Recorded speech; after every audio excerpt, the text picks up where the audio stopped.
Killed by My Beloved Alpha. A Werewolf Shifter Romance Audiobook.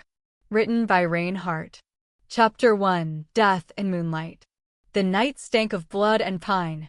Branches whipped at her face as she ran, bare feet scoring the mossy forest floor, breath ragged in her throat like torn silk. The trees of Duskwatch Forest stretched tall and cruel above her, their trunks pale as bone in the moonlight. Somewhere behind her, the iron gates of the prison still echoed with the clang of pursuit, but she didn't turn back. There was no time. Only forward. Only the lake. Her name, no, not truly hers, was Sylara. It was the name they gave her when they stripped her old one away, when they buried the girl she once was beneath silk and bruises and silence. But in the breathless space between one heartbeat and the next, the name Sylara pressed like a ghost against the inside of her chest. She couldn't remember it. Not clearly.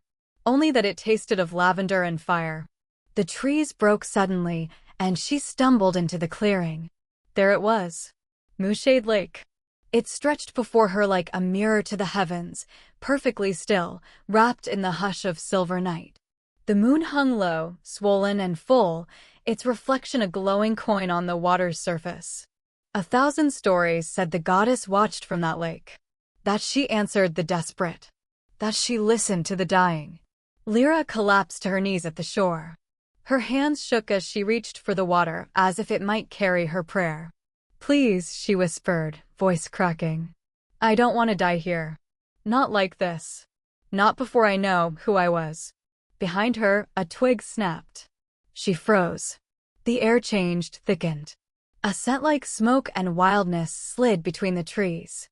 It curled around her spine, ancient and intimate. Then the voice. Low, familiar, broken with disbelief.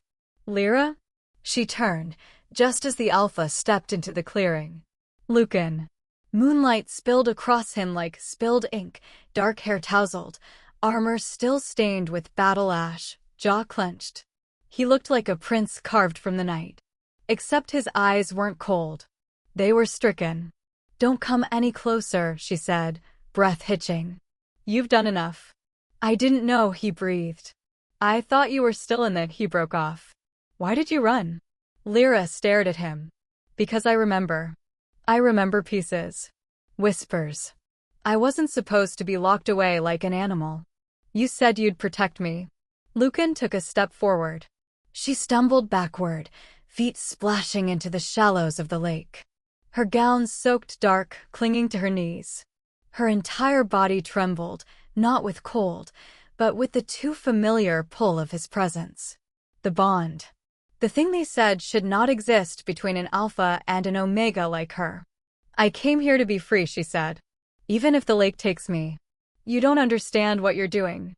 "Then make me understand," she screamed. And in the next moment, he moved. Fast. Fluid. The glint of silver. The hiss of breath. The sudden sharp crack of tension breaking. Pain bloomed across her chest like wildfire. She looked down. Lucan's blade. Embedded in her. "No," he whispered, horrified. His hand trembled around the hilt. "No, I didn't mean to." Sylara staggered. Her knees buckled. The cold water embraced her as she fell, breath punched from her lungs. She landed hard in the shallows, back arching, blood spilling out into the water like ink in milk. Red against silver. Too much red. "Sylara," his voice broke as he fell to his knees beside her, hands hovering helplessly above her wound. "Gods, please. Please stay awake." But the pain wasn't what drowned her. It was the look on his face. That raw, crumbling ache. The way he cupped her cheek as if she might shatter if he didn't. "You did this," she said, choking on the words, on the blood. "You were supposed to protect me. I had no choice." His forehead pressed to hers, breath hitching. "I couldn't let them use you." Her vision blurred. The edges of the world turned to frost and fog. The lake lapped at her fingers. Somewhere beneath the agony, something stirred. Not her. Another her. A shadow. A name buried deep. Sylara. She looked into his eyes one last time. Not anger. not betrayal. Grief. Then the world collapsed into silence. And she sank. Beneath the surface, the pain vanished. Water cradled her like silk. Above, the moon watched with ancient indifference. She floated. And then, she heard it. A whisper, not in her ears, but in her bones. You are not done yet, child. You have not repaid your fated debt. Something reached for her. Not hands. Not claws. A pull. A silver whirlpool opened beneath her ribs, tugging her deeper. Light flared, unbearable, holy. Her body disintegrated into it. The lake swallowed her whole. When the ripple stilled, there was nothing left but blood on water and an alpha on his knees, crying beneath the moon. Chapter 2. Waking in Silk. The scent of lavender water and beeswax polish clung to the air like a veil. Silk rustled against her skin, whispering of a world too smooth, too still. Lyra's first breath was not a gasp, not a cry, but a strange, shuddering inhale, as though the body she now occupied had forgotten how to breathe without pain. She blinked slowly. The ceiling above her was carved obsidian, etched with silver constellations that shimmered faintly in the candlelight. Each star pulsed like a living thing. The bed beneath her was absurdly soft, too plush for her scarred spine, and the sheets, silk. Real silk. Not the scratchy cotton of captivity, nor the cold stone she'd died on. Died. The word pressed against her skull with the weight of memory. Moonlight. Blood. Lucan. She sat up too quickly. Pain flared at the base of her skull like a lash.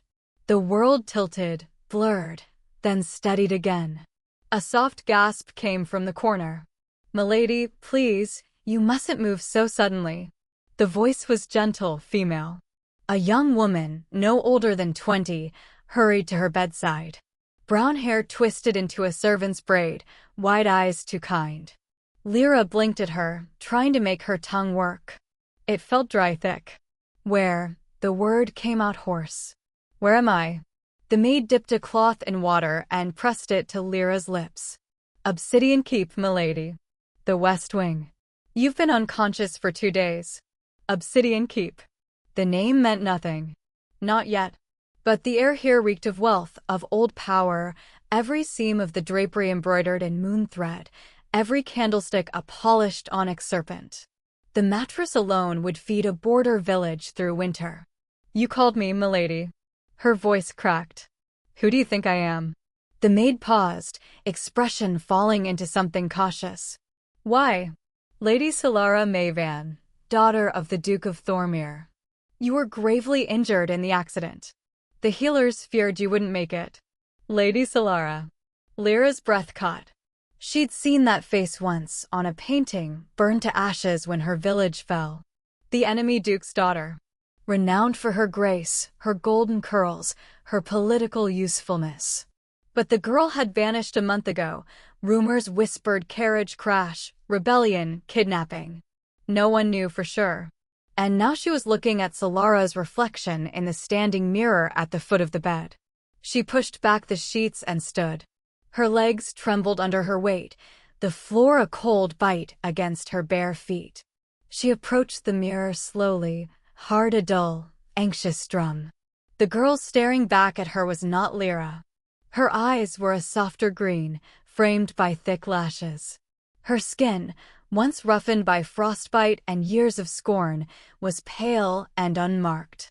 Her hair fell in gilded waves down to her waist, not black and cropped like Lyra's old hair, hacked with a prison blade. Her mouth, smaller, more delicate, trembled with unfamiliar uncertainty. No scars. No bite mark on her shoulder. No sign of the life she'd clawed through in Duskwatch. She touched the mirror's glass. "What am I?" she whispered. The maid, still hovering anxiously, stepped forward. "You don't remember anything?" "I remember dying," she said flatly. A beat of silence passed before the maid. Marit, she'd called her, bowed her head. Perhaps it's for the best. The accident was terrible. The carriage flipped near Moonfall Ravine. Only you survived. The physician said your mind might protect itself by forgetting. Lyra said nothing. Let the silence carry the weight of her lies. The door opened with a soft click. A tall woman swept in, regal and austere. Dark gray robes, high collar, silver rings on each finger.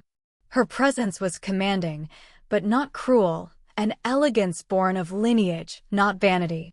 Her gaze landed on Lyra's standing form with a mixture of relief and calculation. Sylara, the woman said, voice like distant bells. You're awake. Lyra bowed instinctively. Lady Alenia, Marit murmured, stepping back. Lucan's mother. Of course. Lyra straightened, head high despite the tremble in her limbs. I thank you for your care, my lady. I am still piecing things together. Lady Alenia studied her a moment too long. That is to be expected. You've endured a great trauma. But I'm afraid time is not a luxury we possess. Her tone shifted subtly. The betrothal ceremony is in 3 nights. The court expects you to appear beside Prince Lucan. The treaty between Thornmere and the High Reaches depends on this union. Lyra's stomach turned. Lucan. The name rang like iron across her mind. The scent of him still lingered in some hidden memory, moss and lightning, blood and regret. She remembered the weight of his body, the agony of his claws tearing through her flesh. The look in his eyes when he realized what he'd done. And now she was to be his bride. She forced herself not to flinch. Of course. I will do what is required. Alenia's gaze softened, fractionally. You were always brave, Sylara. And clever. Your mother would have been proud. The woman turned on her heel and swept from the room, her robes whispering secrets in her wake. Lyra stared after her until the door shut. She wanted to scream. To tear at the beautiful silk, the dainty ribbons at her wrists. To run barefoot from this place until the forest swallowed her whole again. Instead, she turned to the mirror and whispered, Sylara, daughter of Thornmere.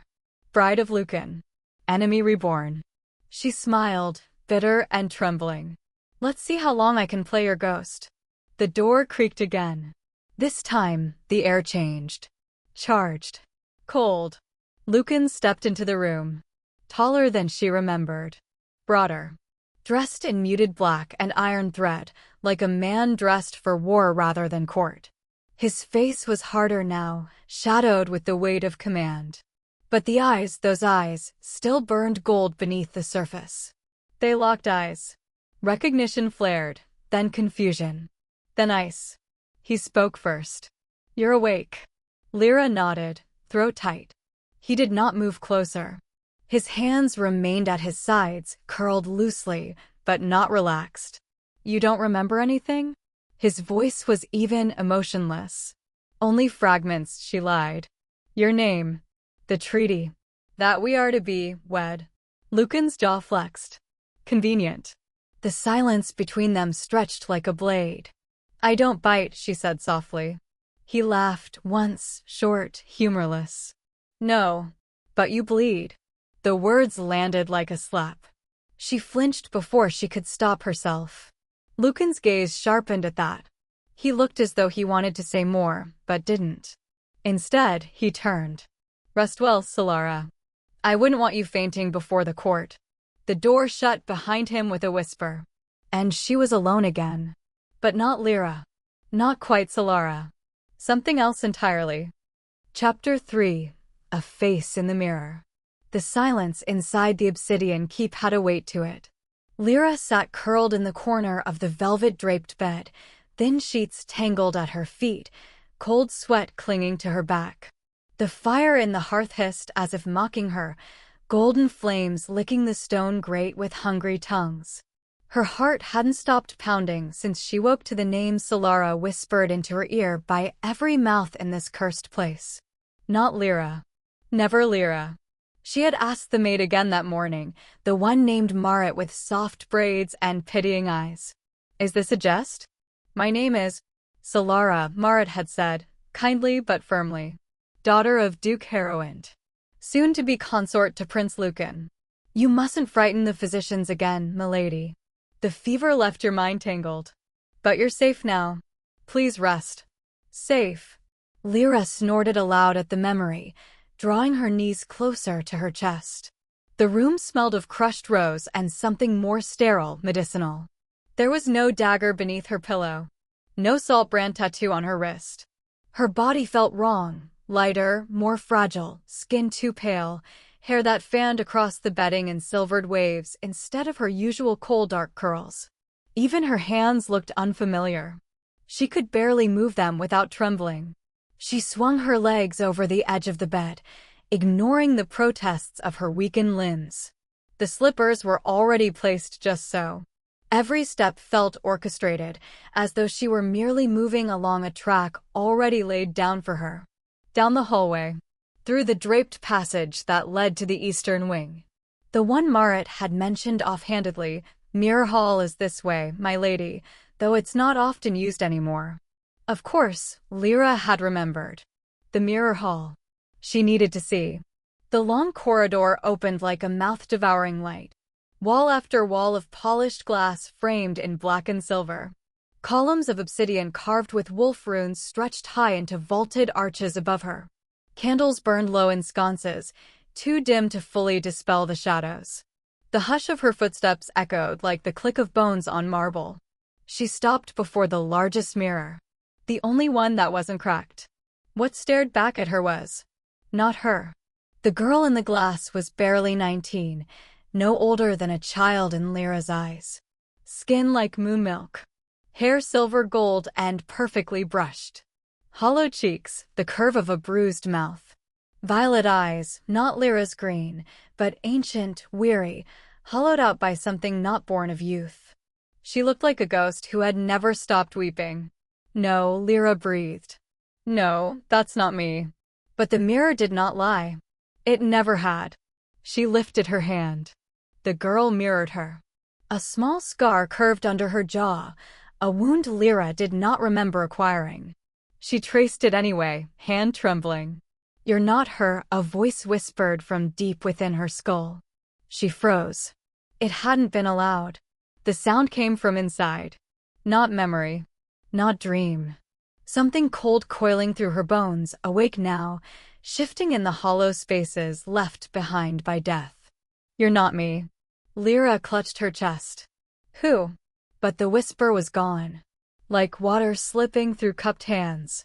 Something sharp pressed against her temples, not pain exactly, but pressure, as though two lives were trying to occupy the same body and neither willing to surrender.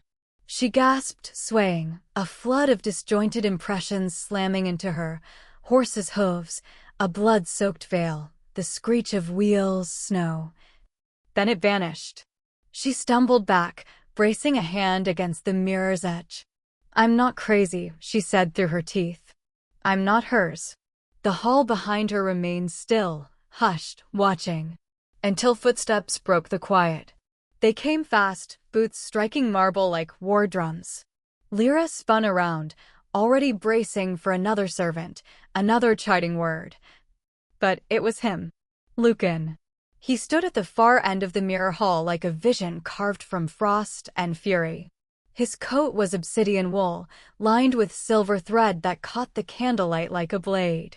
His eyes, so blue they burned, met hers across the length of the corridor. And narrowed. "You're walking," he said, voice rough with ice. Lyra straightened, too proud to shrink, even as her body screamed exhaustion. "Yes," she said. He stalked closer.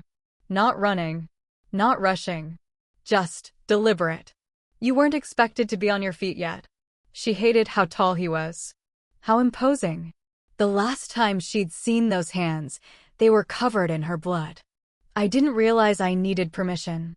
He stopped a foot away, close enough that she could feel the chill rising from him. He looked down at her like one might assess a puzzle missing pieces. "You were fevered for 3 days," he said flatly.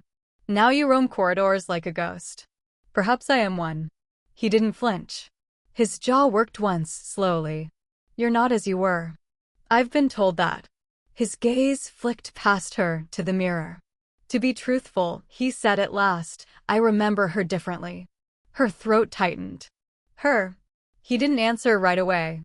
Instead, he studied her face, his eyes cold and cutting. You heal fast for a girl who nearly died. Perhaps I didn't. A silence stretched. Then he stepped closer. Too close. His scent hit her like smoke and pine, faint and oddly clean, the way mountains might smell under snow. You're not Sylara, he said quietly. Her blood iced. What makes you so sure? His eyes searched hers, unblinking. Because she never dared look me in the eye. Lyra forced herself not to turn away. Then perhaps death changes a person, she said, voice like silk wrapped around glass. Lucan didn't answer. Didn't blink. He reached up instead, so fast she barely saw it, and touched a strand of her hair. I don't trust you, he murmured. But I'll marry you anyway. She slapped his hand away. He didn't react. Didn't even scowl.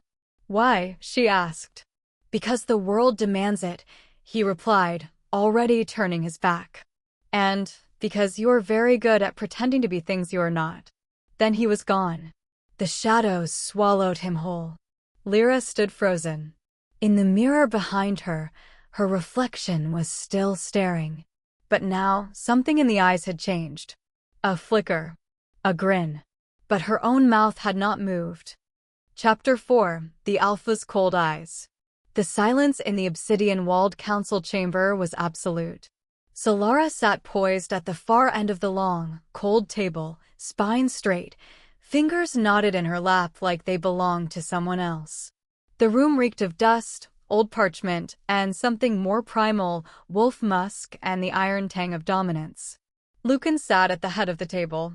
Arms crossed, gaze unreadable, posture carved in ice. She had asked for this. No, Lyra had. It wasn't strategy or prudence that made her do it. It was fury, still red and raw behind her ribs, flaring at the sight of him moving through the keep like her blood had never stained his hands. Like he hadn't killed her. So, she said, voice deceptively soft. Are you always this warm to your fiancé, or am I just special? Lucan's eyes lifted slowly to meet hers. The temperature in the room seemed to drop with it. You are not special, he said, his voice clipped and frigid. You're a political compromise in a silk gown. He stood, the chair legs scraping against the stone with a deliberate harshness. If you expect affection, find a dog. Sylara tilted her head, mouth curling in something too brittle to be called a smile. Isn't that what I've been promised? An alpha on a leash, collared by duty. A flicker, no more than that, moved across his face. Recognition? No. Too faint. Too restrained. But enough to strike a tremor of satisfaction through her chest. He stepped toward her. Slowly. Predatory. His boots echoed like war drums. She didn't rise, didn't flinch. Her heart thrashed against her ribs, but her body stayed still. Lucan stopped just short of her, the edge of his shadow brushing the hem of her pale gown. You would do well to remember, he said, that whatever life you had before, whatever rank, family, pride, it's gone now. You're here to serve one purpose, peace. She stood then, rising with careful grace, chin lifting until they were nearly eye to eye. Do you always kill peace offerings, my lord? There. A crack. His pupils narrowed, chest pausing in its breath. The flicker became something sharper, something darker. But he said nothing, just turned and strode toward the double doors. She followed. The training court behind the council hall was vast, dark stone ringed by high parapets, flanked by frost-covered statues of past kings. Wolves were carved into every surface, howling, snarling, frozen in eternal menace. Lucan discarded his coat and stepped onto the sand-dusted floor without a word. His shirt clung to him, soaked with sweat from whatever session he'd had before being summoned. Muscles tensed beneath his skin like coiled ropes, his every motion a silent command of the space around him. He didn't speak, didn't look at her, until she stepped barefoot onto the training ground. Sylara, he said, voice like thunder distant in the mountains. This is not a game. Good, she replied, lifting her skirts to the knee, feet sinking into the cool grit. I'm tired of playing. He moved first. Not to strike, but to circle. Measuring. Testing. She mirrored him, breath steady, remembering every motion from a life she no longer wore. Every shift of her balance whispered with a grace she didn't understand, muscles shaped by another girl's past. Her body remembered more than she did. Then he lunged. Fast as wind. Silent as death. She ducked, the edge of his arm grazing her cheek, and rolled aside, skirts billowing like smoke. He paused, frowning. You've trained. I had a life before I was bought, she said. Their eyes locked. He came at her again, faster, heavier. Not to kill, but to dominate.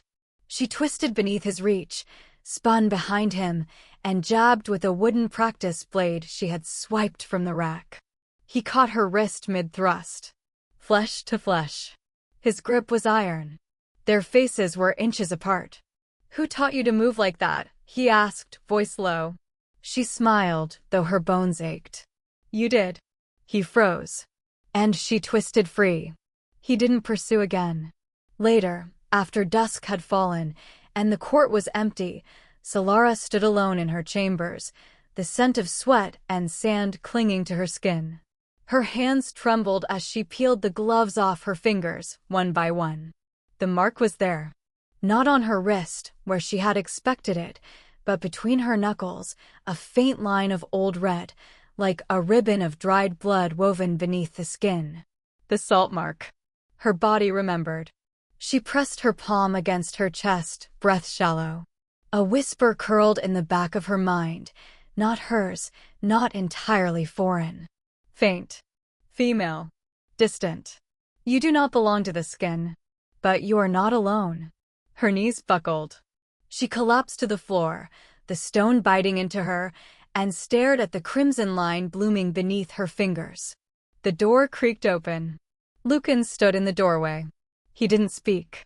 His eyes dropped to the blood trailing from her fingers, then rose slowly to meet hers. I said you were recovering too slowly, he said, stepping inside. His voice was quieter now. Less venom, more something else. Confusion? Regret? She couldn't tell. Couldn't trust. I don't remember giving you leave to enter, she murmured. You don't need to. She tried to stand, but he was already kneeling beside her, fingers catching hers in a grip she couldn't shake. He studied her hand. The mark. His jaw tightened. Then, softly, where did you get this? She wanted to lie. She wanted to scream. Instead, she whispered, I was born with it. He didn't believe her. She could see it in the slow tightening of his brow, the way his gaze dipped, again, back to that sliver of red. Who are you? He asked, almost to himself. She lifted her head, met his eyes. And lied. Your bride. Chapter 5. Dinner with the Enemy. The chandelier above her shimmered like captured moonlight, crystal strands swaying faintly with each breath of wind from the towering arched windows. Sylara stood at the top of the ballroom stairs, flanked by faceless courtiers in velvet and brocade. Every head turned as the herald's voice rang out, announcing her name as if she had always belonged to it. Lady Sylara Velerin, betrothed of Prince Lucan of the Black Fawn line. Her spine remained straight, but her lungs had turned brittle, hollow things. She descended each step as though in a trance, the hem of her silver gown whispering across polished obsidian. The weight of every gaze pressed against her back, but it was his that she felt like a blade to the breastbone. Lucan stood at the base of the stairs, dressed in black lined with storm-gray silver, a wolf's pelt clasped over one shoulder, and a gaze colder than the high northern peaks. His outstretched hand waited for her, not an invitation but obligation. She placed her hand in his. His fingers closed over hers like the snapping of a trap. You look radiant tonight, he said, voice low, mechanical. And you look just as I remember, she murmured, letting her lips curve in a smile no one would question, but her words were bait. He said nothing, but his jaw tightened. Beneath his gloves, she felt the twitch of his thumb, as if he had almost squeezed too hard. They walked together into the center of the ballroom, where the music shifted into a formal waltz. The crowd parted like reeds before a current. Every courtier, every noble, every opportunist from both kingdoms watched them, the supposed symbol of peace. The girl from Velerin. The prince of the wolves. The enemy, hand in hand. Lucan pulled her closer, one hand at the small of her back, the other gripping her hand so tightly her knuckles whitened. "You're enjoying this far too much," he said under his breath. "Am I not supposed to?" she replied sweetly. "Isn't this what all girls dream of? A union forged in politics and blood." He didn't respond. His eyes flicked past her shoulder, scanning the guests like a predator tracking movement. But something simmered beneath the cold mask, something unsettled.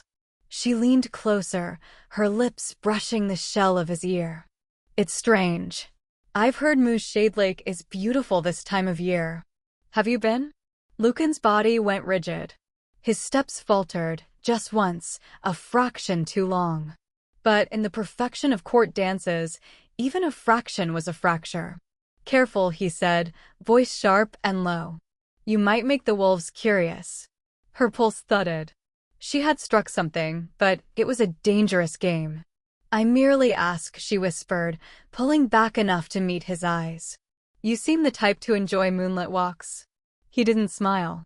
His expression didn't change. But his hand pressed more firmly against her back, possessive now, as if anchoring her. "Whatever you're playing at, Sylara, end it." "I'm not playing," she said softly. "You are the one pretending, Lucan. You and this whole charade." His mouth opened, but the music ended, and applause rippled across the room. Nobles began approaching, murmuring their congratulations and feigned admiration. Lucan's grip loosened. She turned away first.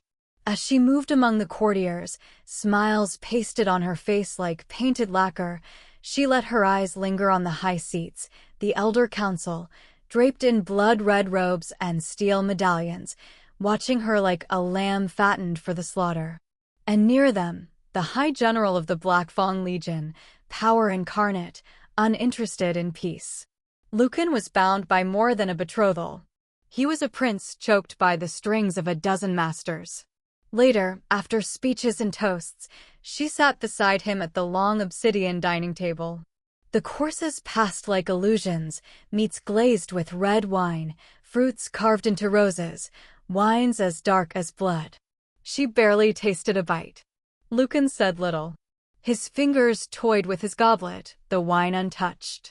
Only when the hall quieted again, a lull before the next toast, did he finally speak.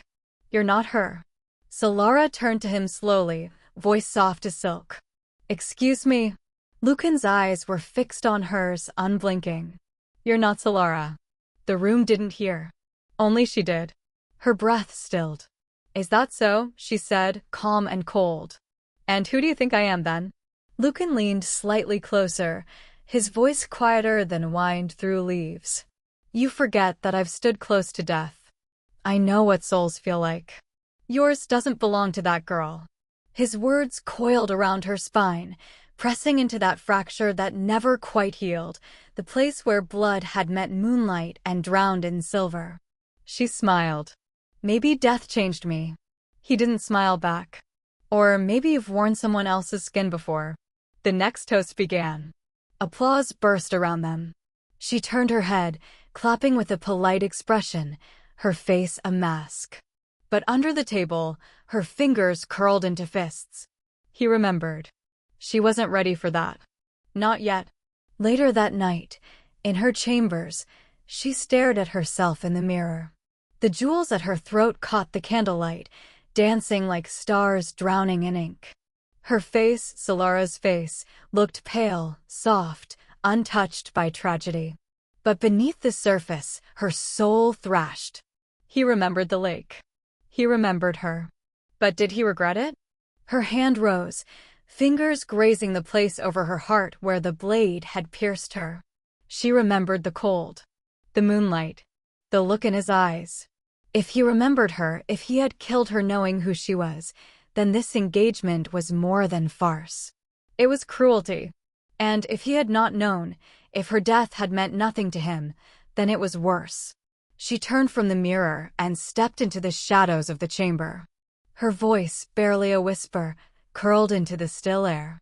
"Then let's see how far memory goes, my Alpha." From behind the heavy curtain, something rustled. Unseen by her, a pair of golden eyes blinked once and vanished into the dark.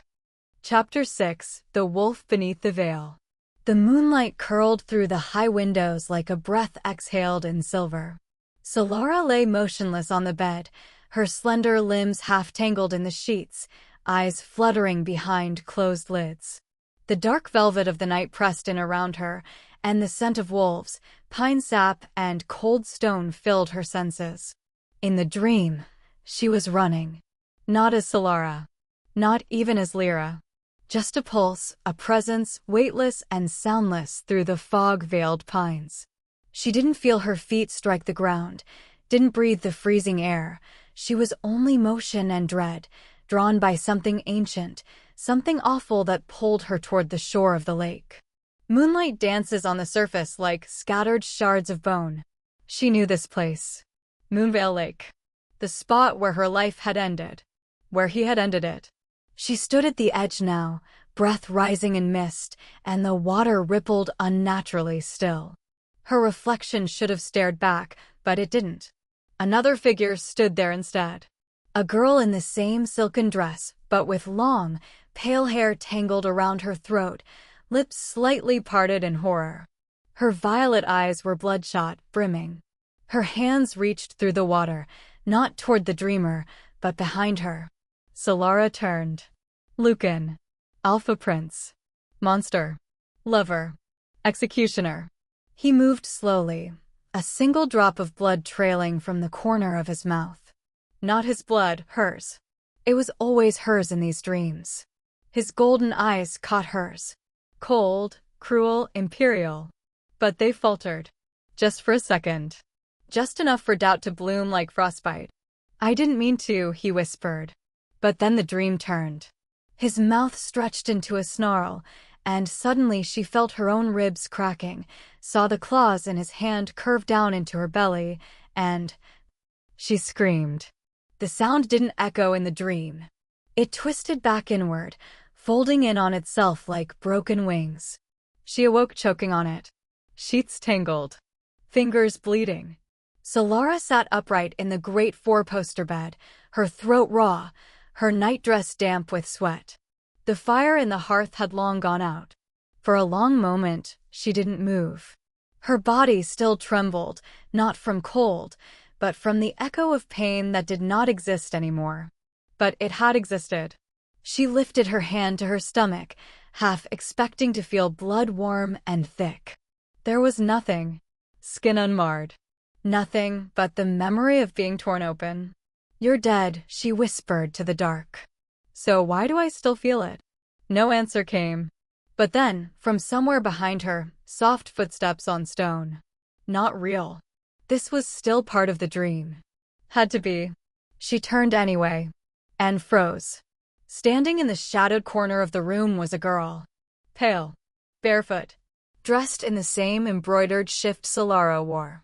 Her hair fell like snow across her shoulders.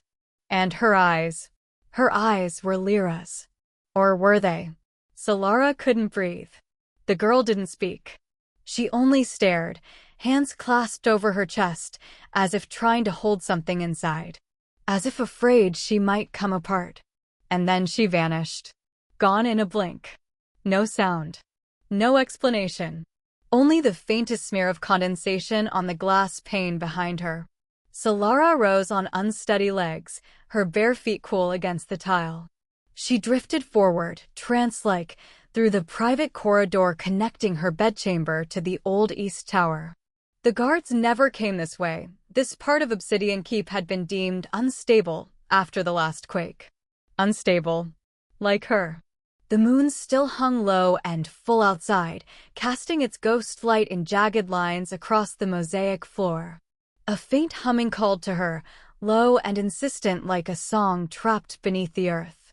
She climbed the narrow tower stairs without truly knowing why. At the top, forgotten, dust-swathed, and cracked with age, stood a mirror. It had not been there before. She was sure of it. Unlike the other ones in her room, this mirror was not polished or gilded. Its frame was blackened iron twisted into thorned vines, and a strange script ran along its edge. She traced it with one fingertip, the letters familiar in a way that sent chills up her spine. Moonbound. She whispered it. The word tasted old. Bitter. Like blood left too long on a silver blade. The surface of the mirror rippled. Not like water. Like breath. Like something behind the glass had stirred. Her reflection looked back. But it wasn't her. Not quite. The eyes were too dark. The mouth set in a line of sorrow she hadn't yet learned to wear. The shoulders drawn with guilt, the fingers twitching as if trying to reach through. And then, a voice. Low. Rough. A voice she had heard before, countless times, through pain, through heat, through broken nights. Lyra. Her name. Not Sylara's. Lyra. Lucan's voice. It did not come from behind her. It came from within the mirror. She stumbled back, knocking over a rusted candelabra. It clattered to the ground, breaking the silence. But when she looked again, the mirror was just a mirror. Her reflection unchanged. Her eyes wide and green. Her lips parted in confusion. No voice. No Lucan. And yet, the words still echoed in her skull like a blade unsheathed. Lyra. He had known. Some part of him, at least, remembered. The way she screamed when he killed her. The way she bled. The way she loved him anyway. She pressed a hand to the glass. It was ice cold. And deep within it, something stirred again. Not Lucan this time. Not even Sylara. Just a shadow. A wolf with eyes like ancient gold. Watching her. Waiting. Chapter 7, Marked in Secret. The scent of pine and frost clung to the night air, sharp enough to sting her throat. Sylara pressed deeper into the woods beyond the training grounds, boots crushing moss-soft earth, the cold air burning her lungs. Above her, the moon hung low and heavy, a dull coin behind drifting clouds. The branches whispered like old ghosts. She had followed Lucan from the keep, no guards, no entourage, just him, striding into the dark like it belonged to him. She didn't know what she was expecting. Maybe a secret meeting with the council, a hidden lover, a sign that he wasn't as indifferent as he pretended to be. But he had come alone, stopping only at the ruins of what once had been a temple. A stone husk of forgotten gods. She watched him from behind a shattered column, the marble long since cracked by roots and time. He stood still, arms crossed, his coat unfastened and hair damp from the mist, eyes trained on the altar like it held the answer to a question no one dared ask. "Did you come to confess your sins?" she said at last, voice soft, deliberate. The sound carried like smoke. Lucan turned. Slowly. "You're following me now?" She stepped into the open, chin raised. "Maybe I like watching you when you think no one's looking." His eyes narrowed. "Careful. You're playing a dangerous game, Sylara." She hated how her name sounded in his mouth, Sylara. A name that belonged to a girl who had smiled sweetly and died screaming. "I only want the truth," she said. "About who I am. About who you are." "I already told you." "You're a tool," he said, stepping down from the altar. "A bargaining piece. You were never supposed to remember anything. But I do." Her voice trembled with heat. "I remember your hands around my throat. I remember the lake. The cold. The way you looked at me before you." He was on her before the word could finish. A blur of black coat and teeth clenched fury. He grabbed her wrist mid-sentence, slammed her back against the nearest column with a force that stole her breath.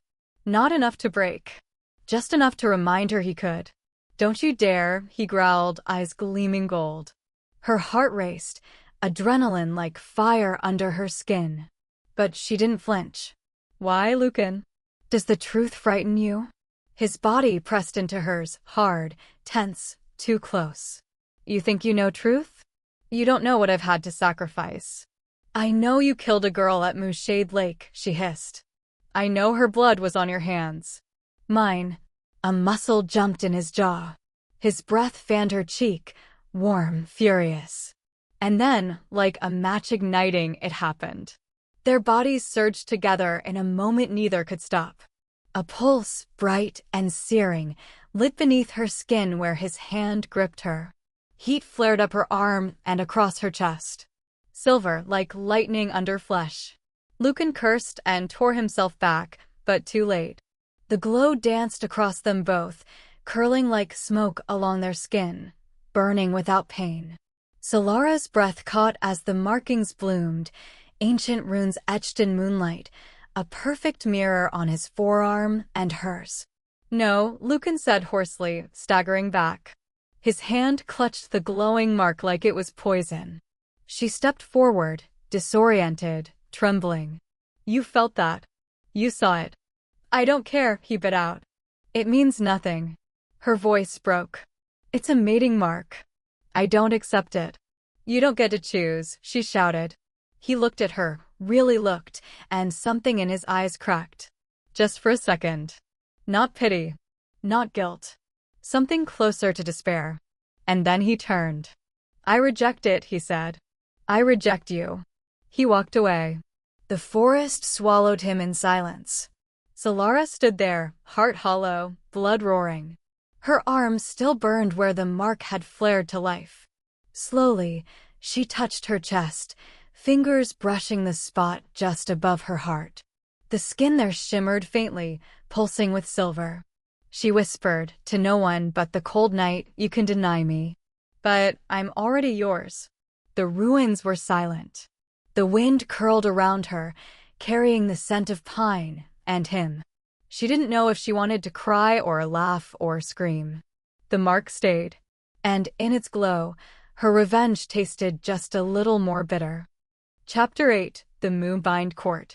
The Great Hall of Moonbind was a fortress of stone and judgment, each wall veined with veins of pale moonstone, each column rising like the ribs of some ancient beast long buried beneath the mountain. Lyra stood at the center of it now, beneath the gaze of wolves and kings, bloodlines and ghosts. She wore silver-like armor, her hair pinned in cold braids, her eyes unreadable. Lucan stood 3 paces to her right, back straight, face like a blade unsheathed. And in the throne carved from ashwood and obsidian, Queen Melis sat draped in white fur, her eyes twin shards of winter, sharp and watching.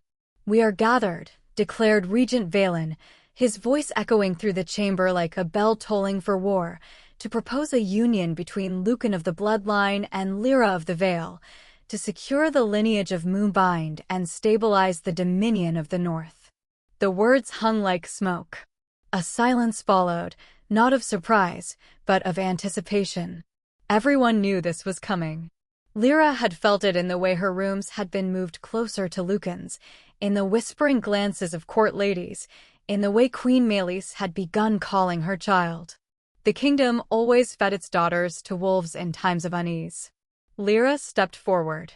Her voice was steady, but inside, her bones sang with resistance. I accept. A murmur swept through the court. Lucan's jaw twitched. His eyes never left her. Not once. Not even when his mother rose, smiling as if the war had already been won. Wise, Melis said, descending the dais with all the grace of a predator. You honor the old blood. You understand necessity. Lyra bowed her head, not out of reverence, but to mask the twitch at the corner of her mouth. Not a smile. Not quite. Something darker. I only serve the crown. Melis reached to take her hand, fingers soft as silk but cold as the crypts beneath Moonbind. And soon, the crown will serve you. She let the queen press a kiss to her brow. Lucan had not moved. Had not spoken. You disagree, my son? Melis asked, turning to him with the softness of a serpent.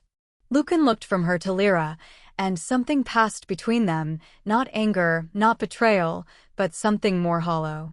Something like mourning. No, he said. I serve the realm. Melis's eyes glittered. Do not forget that. The hall dispersed with the practiced choreography of power, bows and curtsies, murmured alliances reforming in corners, tension bleeding back into protocol. But Lucan lingered. So did Lyra. She walked past him, her hand brushing his sleeve. Her voice was low as whined through broken glass. Don't flatter yourself. I'm not here to chain you. He didn't respond. Only followed her with his gaze, the tether between them stretched taut, invisible and fraying. By dusk, the castle had quieted. Her new quarters were high above the central wing, draped in silks and furs too rich to feel like comfort. Servants had scattered rosewater in the bath, lit hearths, laid gowns across the bed like offerings. She dismissed them all. When the door finally closed behind the last girl, Lyra collapsed onto the divan, her lungs aching with how long she'd held her breath.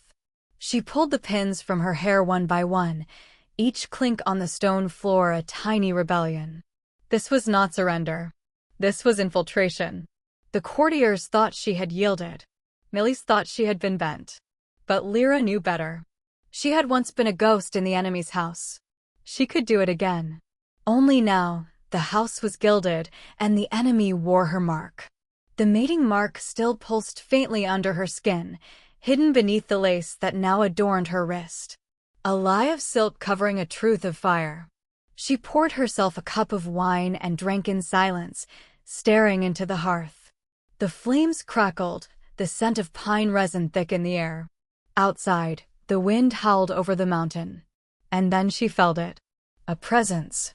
Not inside. Not near. But close enough to feel like a breath against her spine.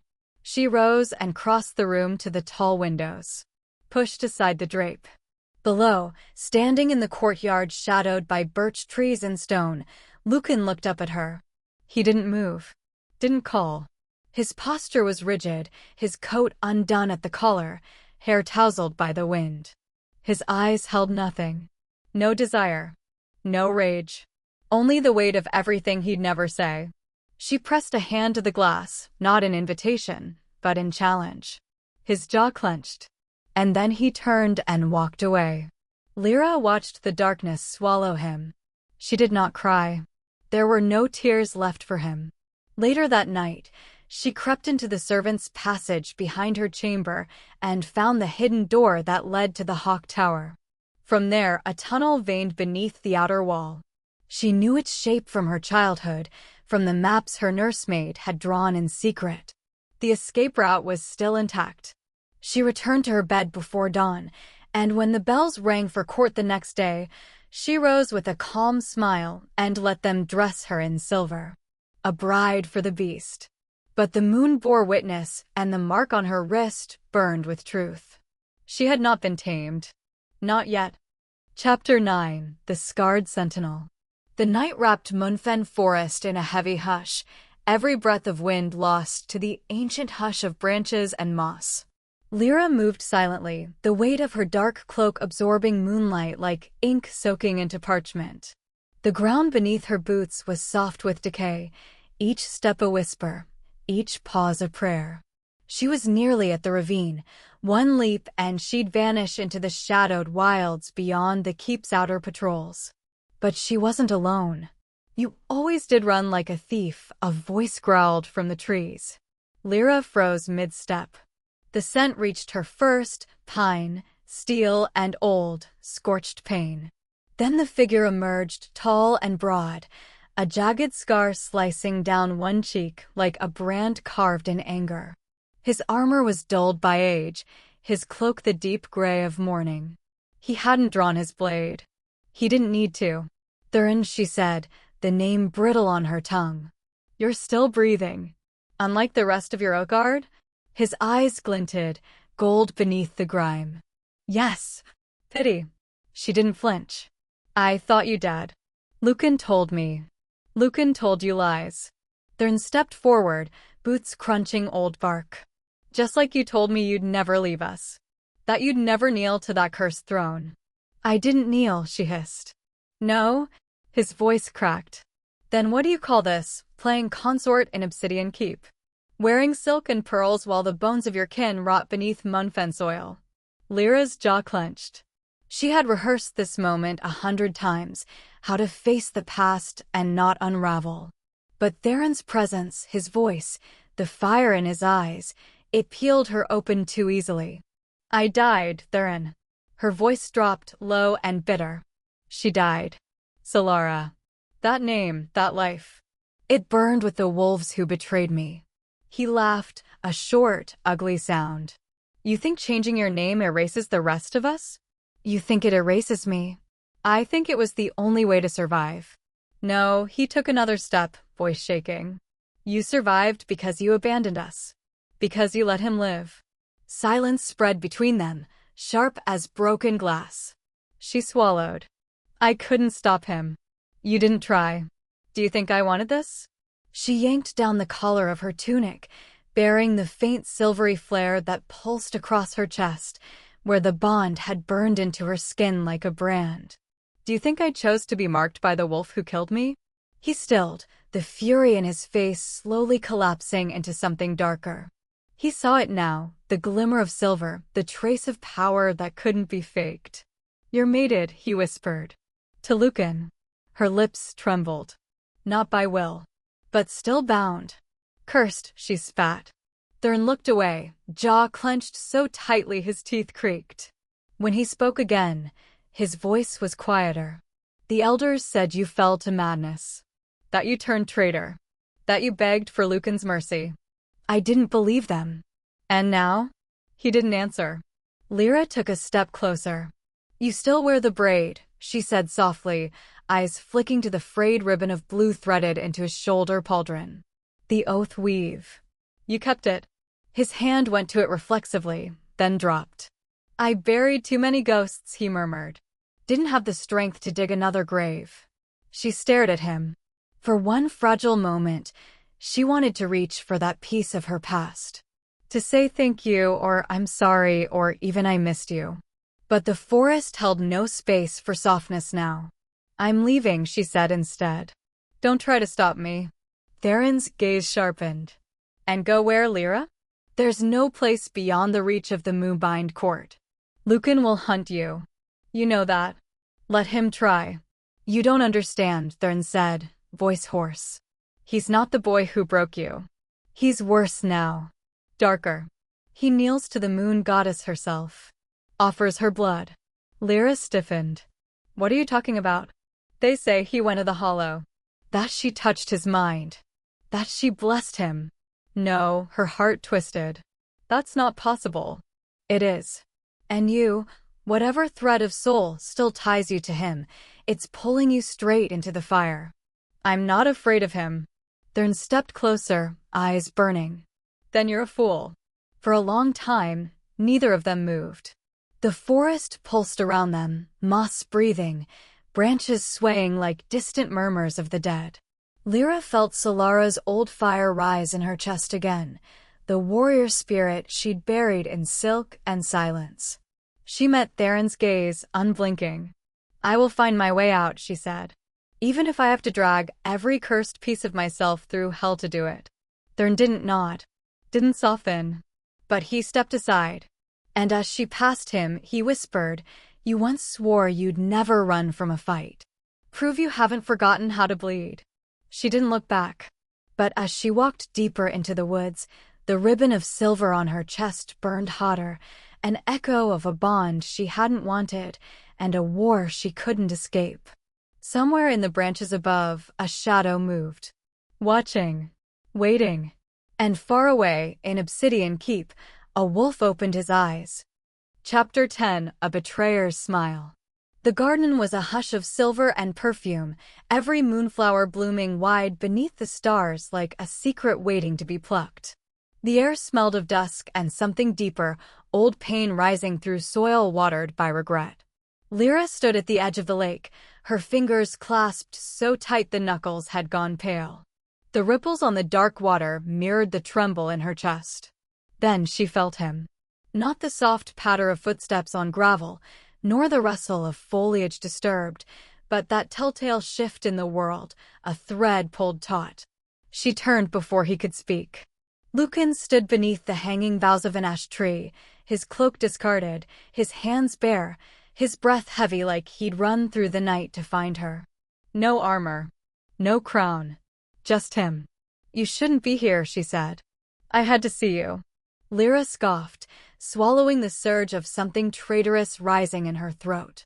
"Had to? Were you worried I might finally run before they chain us together in front of the court?" "No," he murmured. "I was afraid you wouldn't." A silence unfurled between them, heavier than any accusation. He took a step closer, and she backed away, not out of fear but instinct. The last time he'd looked at her like this, it had been over the edge of a blade. Her voice was steel over ice. "Say it. Say why you killed me." Lucan didn't flinch. "You think I wanted to? Don't pretend that matters." Her jaw tightened. "You did." He exhaled slowly. "I didn't know then what I know now. About you. About everything." She laughed, sharp and joyless. "How convenient. I died for a mistake. You were already dead the moment the council named you traitor." "And who swung the sword?" "I did." The words cracked through her like frost-splitting glass. "I did it," he repeated, stepping closer. "Because if I hadn't, they would have made a spectacle of it. They would have drawn it out. I thought, a clean cut would spare you." "You thought a clean cut through my ribs was a mercy?" Her voice rose, wild with the echoes of every sleepless night since. His gaze dropped. "No, I was wrong." She moved before she thought. A flick of silver, a gust of wind, she lunged. But Lucan caught her wrist midair. Her blade never found flesh. Instead, she found herself spun, slammed against the ivy-cloaked pillar behind her. His hand pressed to her sternum, his body caging hers in the shadowed column of moonlight. "I let you hit me," he said roughly, breath brushing her temple, "if you truly want to hurt me." She shoved him. He didn't move. "You want vengeance," he murmured. "You've earned it." Her chest heaved. "I want my life back." His eyes, moonlit and raw, searched her face. "So do I." Lyra hated the way her throat clenched, hated the heat that crept beneath her skin despite everything. Despite him. "You said you had to see me," she said hoarsely. "Why?" Lucan looked away, just for a moment, as if summoning something from the marrow of memory. "Then, because I needed you to know the truth. There's no truth that can make this right. I didn't kill you because I hated you," he whispered. "I did it because I loved you." The breath left her lungs. "Don't," she hissed. "I would have burned for you," he went on. "But they would have made you suffer for my rebellion. They needed blood to quiet the court.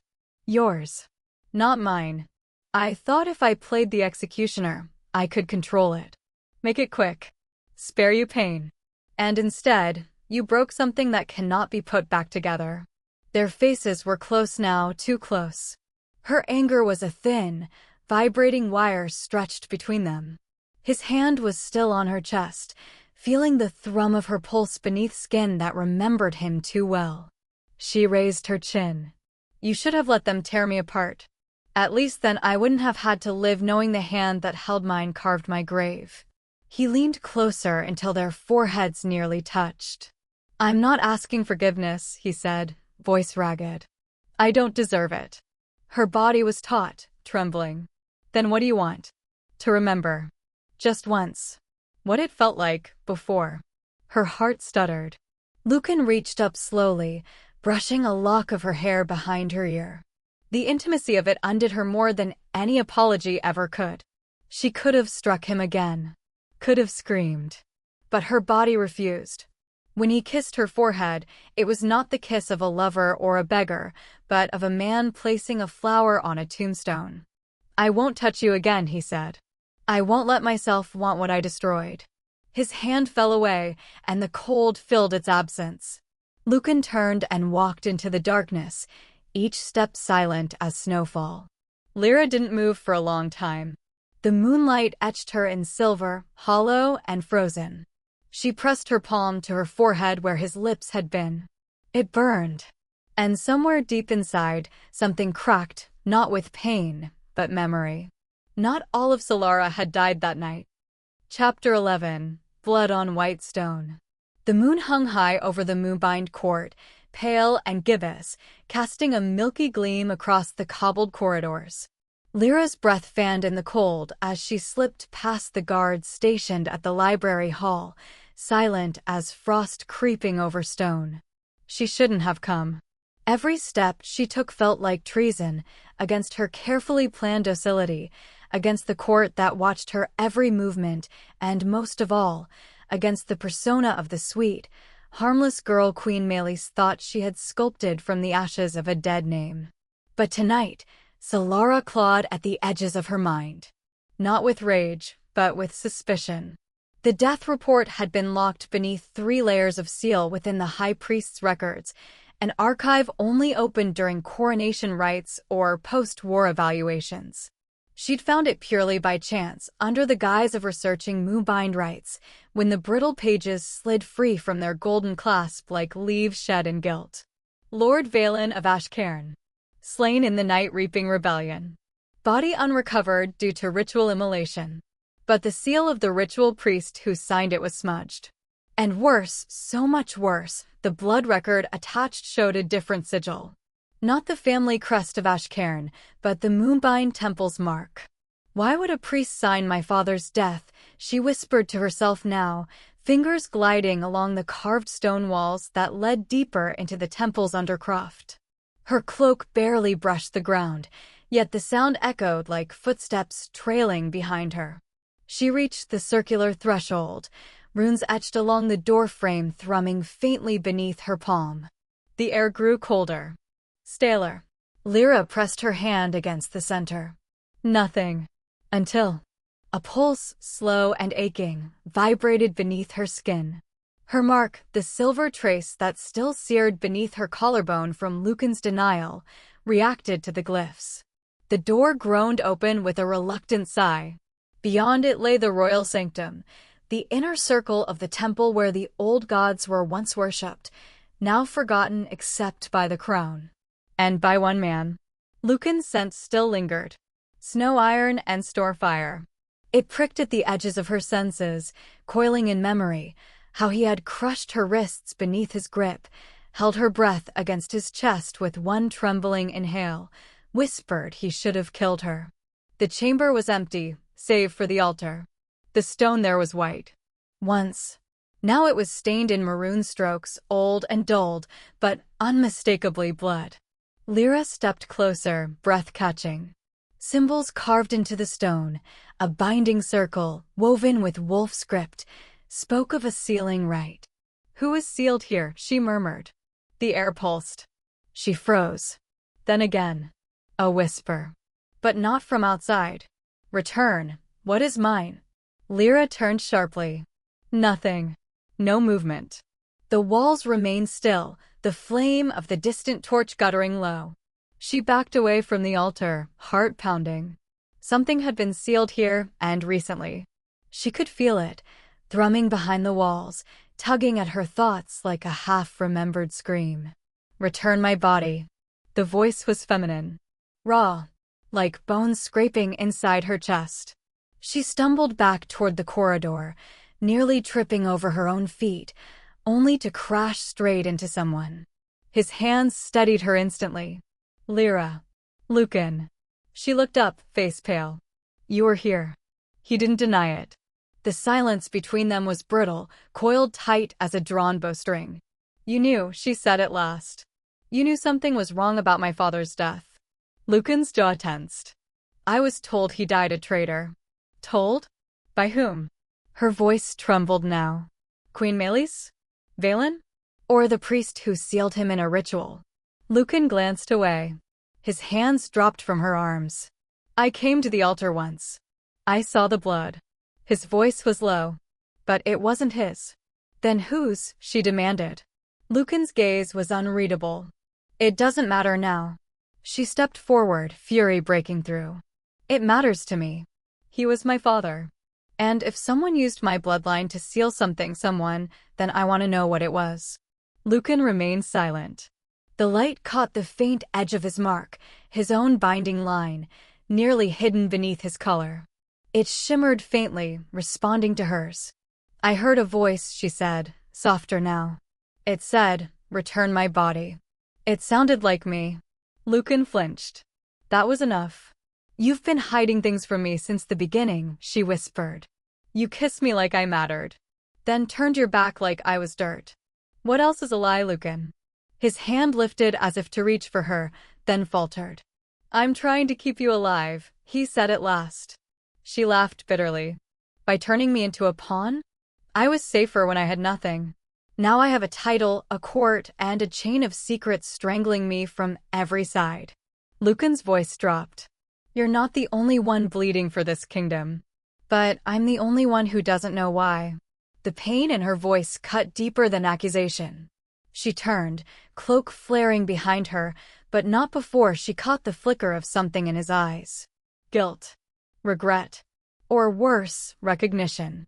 Back in her chamber, she paced like a caged animal. Sylara was close beneath the surface now, clawing at her thoughts. Whispers flooded her mind. You were born to burn thrones. She fell to her knees before the basin, splashing water onto her face. The silver mark on her skin pulsed faintly again.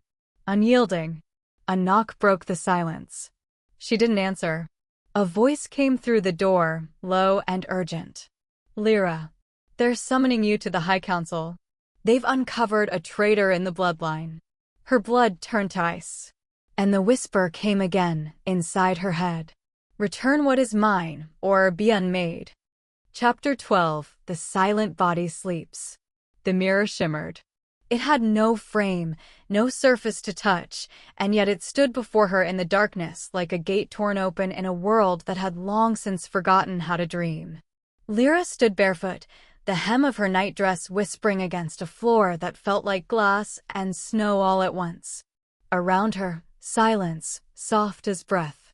Beyond her, nothing but the mirror and the girl trapped within. No, not trapped. Watching. A child, barely 12, with dark curls knotted behind her ears and a face Lyra knew too well. Eyes wide with terror. Mouth trembling like it had forgotten how to speak. Sylara. Lyra's voice caught in her throat.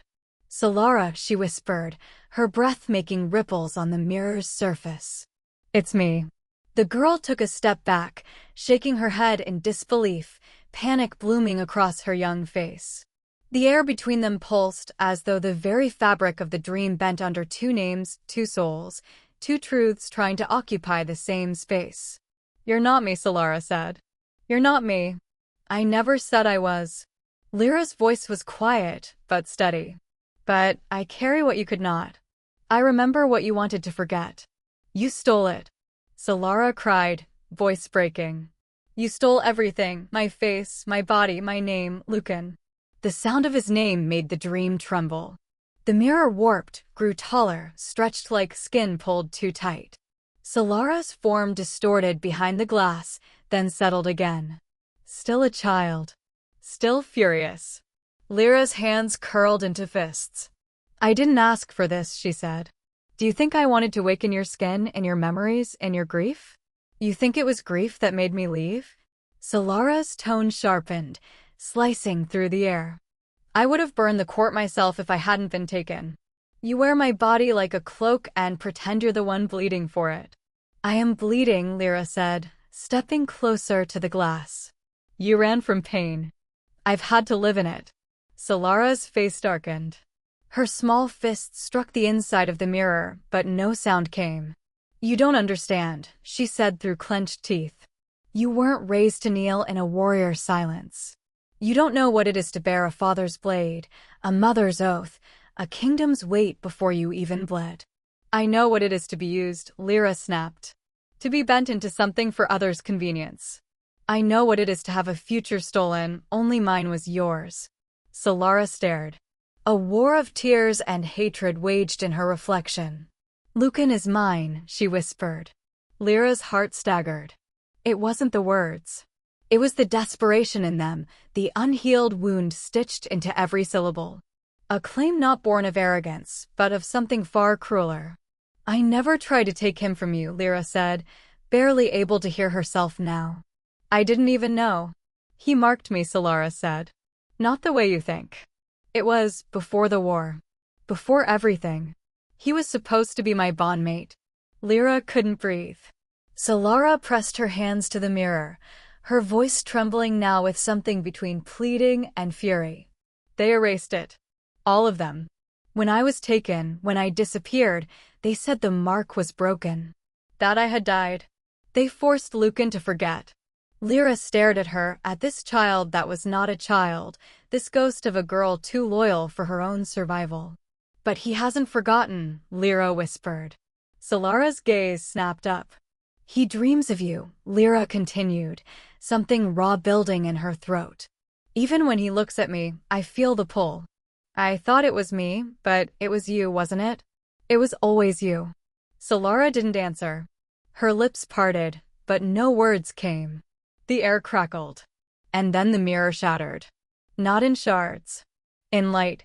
Silver fractured like moonlight breaking through a storm cloud. It poured between them, and in the space left behind, Lyra found herself staring into herself, not a child, not a dream, but the same face she'd worn since awakening in this cursed life. Sylara now stood before her, grown, radiant with fury and longing and unbearable loss. You don't get to love him, Sylara said. I didn't ask to, Lyra replied. The two of them stared, breathless. I want my life back. I want a life at all.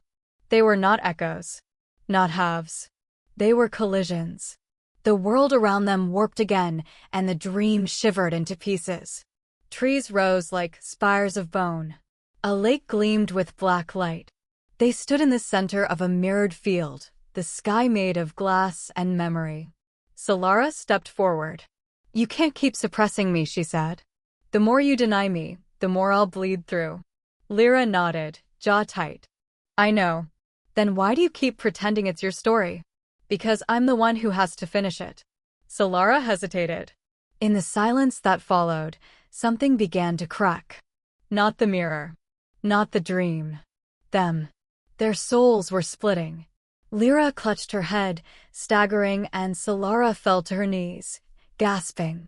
The pain was raw, like two minds shoved into the same skin, same bones, same aching heart. One truth refused to die for the other. You don't belong here. Sylara shrieked. You're wrong. I never wanted to belong. Their voices overlapped, the dream collapsing around them. Then, like the echo of thunder after a bolt of lightning, Sylara's final scream tore through the void. Lucan is my betrothed. Lyra's eyes snapped open. She lay in her bed, drenched in sweat, the sheets twisted around her limbs like restraints. The moonlight bled across the stone floor of her chamber, soft and cruel. Her hand trembled as it lifted to her chest.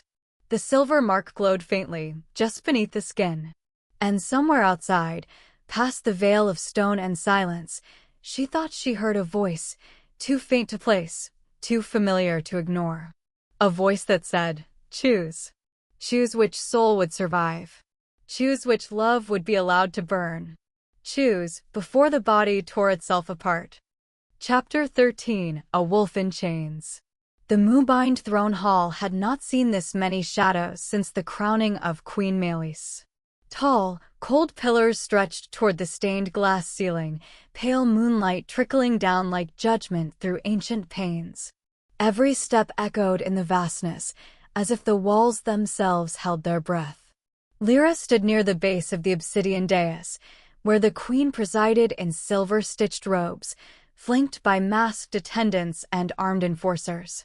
Her heart pounded against her ribcage like a frightened animal, and yet her expression remained unreadably calm. Sylara's memory still pulsed in her temples, but she locked them tight behind her eyes. You are accused of conspiracy, Regent Valen announced, voice clipped and echoing, in the attempted assassination of Elder Viral, carried out 2 moons ago during the eclipse rites. Murmurs rippled like wind through a field of thorns. I wasn't even in Moonbind then, Lyra said, her voice steady but cool. You know this. Melis tilted her head, crown gleaming like a crescent blade. And yet, you were the face of one who was. Lyra's spine stiffened. There it was again, the implication. Sylara's face, not hers. Her borrowed flesh. You entered the sanctuary 3 nights ago, Valen continued, where forbidden documents were disturbed and the seal of Viral's testimony broken. I was searching for answers about my father, Lyra shot back. Not plotting murder. Convenient, Melis murmured. Her voice was as smooth as silk laid over steel. You've been caught lying before, haven't you, girl? Lyra opened her mouth, but another voice cut through the chamber like thunder. She didn't do it. Lucan. He strode forward, the crowd parting as though the force of his presence physically displaced them. He was bareheaded, his usual black coat discarded for a dark ceremonial tunic belted with moonstone and steel. The air around him bristled with tension, like a storm gathering beneath the polished marble. I did, he said, staring straight into Melis's eyes. I broke the seal. I removed the Elder's report. Silence. The kind that feels like a blade grazing skin. Melis didn't blink. You. Her voice was dry, amused. Lucan, my heir, you expect us to believe. I don't care what you believe, he said, low and unwavering. She is innocent. Lyra felt the ground tilt beneath her. Her breath caught, her pulse stuttered. Lucan didn't look at her, didn't glance back even once. Melis smiled with no joy. A noble confession. So be it. A flick of her fingers. Guards surged forward, not to restrain Lyra, but Lucan. He didn't resist. He raised his arms. And they brought out the silver-forged shackles, embedded with lupin glyphs, consecrated with moonfire. The judgment chains of the old blood courts. No, Lyra's voice cracked as she surged forward, but a hand on her shoulder stopped her. Valen's, cold and iron firm. You said she needed to stand, Lucan said to Melis, his voice more resigned now. Let her. A guard pressed the searing chains against his forearms. A flash of light burst from the runes as they activated, locking onto his skin like a brand. Lucan flinched, but only slightly. His mouth set in a grim line, jaw tight with pain. Smoke hissed from the contact point. The scent of scorched skin mingled with the lavender and myrrh of the hall. You are hereby bound for judicial inquest, Melis intoned. As protector of the realm, you will remain under arrest until such time that guilt is assessed or the court is satisfied of your lies. It wasn't just the chains. It was humiliation. It was power lost, status stripped. Lucan, wool-born heir of Moonbind, shackled before them all. Lyra could feel the coldness rising in her chest. And yet, heat licked at her throat, rising behind her eyes. Rage? Or something more dangerous. When they turned him, ready to march him from the throne hall, Lucan's gaze finally flicked back to her. Not for long. Just one glance over his shoulder. You now understand, he said quietly and smiled, not with warmth, but with something bitter and final. Don't you? She couldn't answer. Her throat was dust. He was gone. They dragged him through the high archway, moonlight trailing across his shoulders, casting long shadows on the stone. The ceremonial chains clinked like ghosts. Lyra did not return to her chambers. She found herself in the echoing lower halls, marble underfoot, the scent of cold iron and old incense pressing against her lungs. Her hands were trembling by the time she reached the empty shrine corridor, an old place, long since fallen out of favor, with half-lit braziers and shattered mirrors. There, she let the scream escape her throat. It tore free, silent at first, then filled with something fractured, primal. It wasn't just fury. It wasn't just grief. It was betrayal turned in on itself, because why had he done that? She paced, heartbeat drumming in her ears. Why had he taken the blame? Why did it twist something inside her, something Sylara might have called love, but she knew better? The door behind her creaked. She spun, eyes wild, only to find Melis standing in the archway, quiet as snowfall. You burn very prettily when you're cornered, the queen said softly. Lyra didn't respond. He has always been a problem, Melis went on, approaching. I loved him once. As a son, of course. But he's too much his father, always ready to bleed for causes he doesn't understand. Lyra forced her voice steady. He understands enough to know you'd let me rot to protect your legacy. Melis's lips twitched. Perhaps. Or perhaps he simply doesn't want to lose you again. Again. Lyra flinched. The queen watched her like a scholar observing a rare specimen. Did he tell you? That it was his blood that sealed Sylara's body from the ruin. She said nothing. That's why the bond won't sever. He's still trying to keep her in. Even now. Lyra shook her head slowly. You're lying. Am I? Melis's smile sharpened. He would rather burn than let you go. That is what makes him weak. She stepped forward. But you might still be strong. Lyra didn't move. Think about that, the queen whispered, brushing her gloved hand along Lyra's jaw.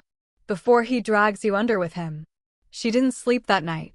She sat by the narrow windowsill, fingers curling around the edge, staring out toward the inner courtyard where Lucan had been led. The torchlights had long since burned down. The mist rolled thick across the stones. The world looked quiet. But she could feel it in her marrow. Nothing was quiet anymore. Sylara's voice stirred in the back of her mind, trembling, fragile. He did that for me. No, Lyra whispered aloud, eyes burning. He did it for both of us. The wind howled low, like a wounded animal. And Lyra watched the dark, waiting for the moment it would howl back. Chapter 14, The Oath That Burned. The iron stair spiraled downward in silence, damp air brushing against Lyra's skin like the breath of a beast exiled from time. The tower prison was carved deep into the cliffside beneath Moonbine's heart, older than even its founding kings, built to house the cursed and the unforgivable. She stepped lightly, but her heartbeat pounded louder than her boots. Each torch flickered as she passed, casting her shadow across the cold walls like a whisper trying to escape. When she reached the lowest level, the guard at the gate didn't look her in the eye, just turned the key and stepped aside. Lucan sat against the far wall of the cell, shackled by thick silver-edged chains that wrapped his wrists and ankles, glowing faintly where they met his skin. His head was tilted back, throat bare, eyes half-lidded like a predator caged too long. He didn't move when she entered. You shouldn't be here, he said, voice like broken gravel. She closed the door behind her and stepped into the silence between them. I had to see you. His head turned slowly. To gloat? Or to say thank you for the show? Her throat clenched. I didn't ask you to take the blame. No, Lucan said, a humorless laugh escaping his lips. You just let me. Lyra flinched. That's not fair. Fair. He shifted his weight forward, the chains clinking softly. Don't talk to me about fairness, Lyra. His voice broke like something wild rising beneath his skin. You looked at me like I was a stranger. Like I'd killed something you loved. She wrapped her arms around herself, the chill biting deeper than the stone. Because I don't know what you are anymore. Lucan surged to his feet, pulling against the chains until they groaned. The glow from the links flared, searing his skin, but he didn't flinch. You don't want to know what I am, he hissed. You want someone to hate. And I'm convenient. Her voice cracked. I want the truth. The truth. He took one step forward, chains dragging like metal sorrow. You think I wanted to watch them throw those chains on me? You think I enjoyed lying so you could stay untouched? You think I'm untouched? She spat, stepping forward until they were a breath apart. I've been torn in half, Lucan. Haunted by ghosts I don't remember being. Every time I speak, I wonder if it's my voice or hers. Lucan's eyes darkened. You're not her. I know I'm not. Her fists clenched. But no one else seems to remember that. For a long moment, they just stood there. Two flames refusing to die. Then, softly, too softly, he whispered, Why did you bite me? She blinked, startled. What? In the courtyard.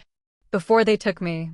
He turned his head, exposing the faint red mark she'd left. You sank your teeth into me like a wolf staking a claim. Her breath caught. I didn't mean. You did. His voice dropped to a rasp. Don't lie. Before she could speak, he moved.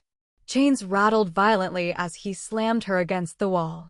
Not in violence, but in desperation. One hand braced beside her head, the other holding her waist, trembling with restraint.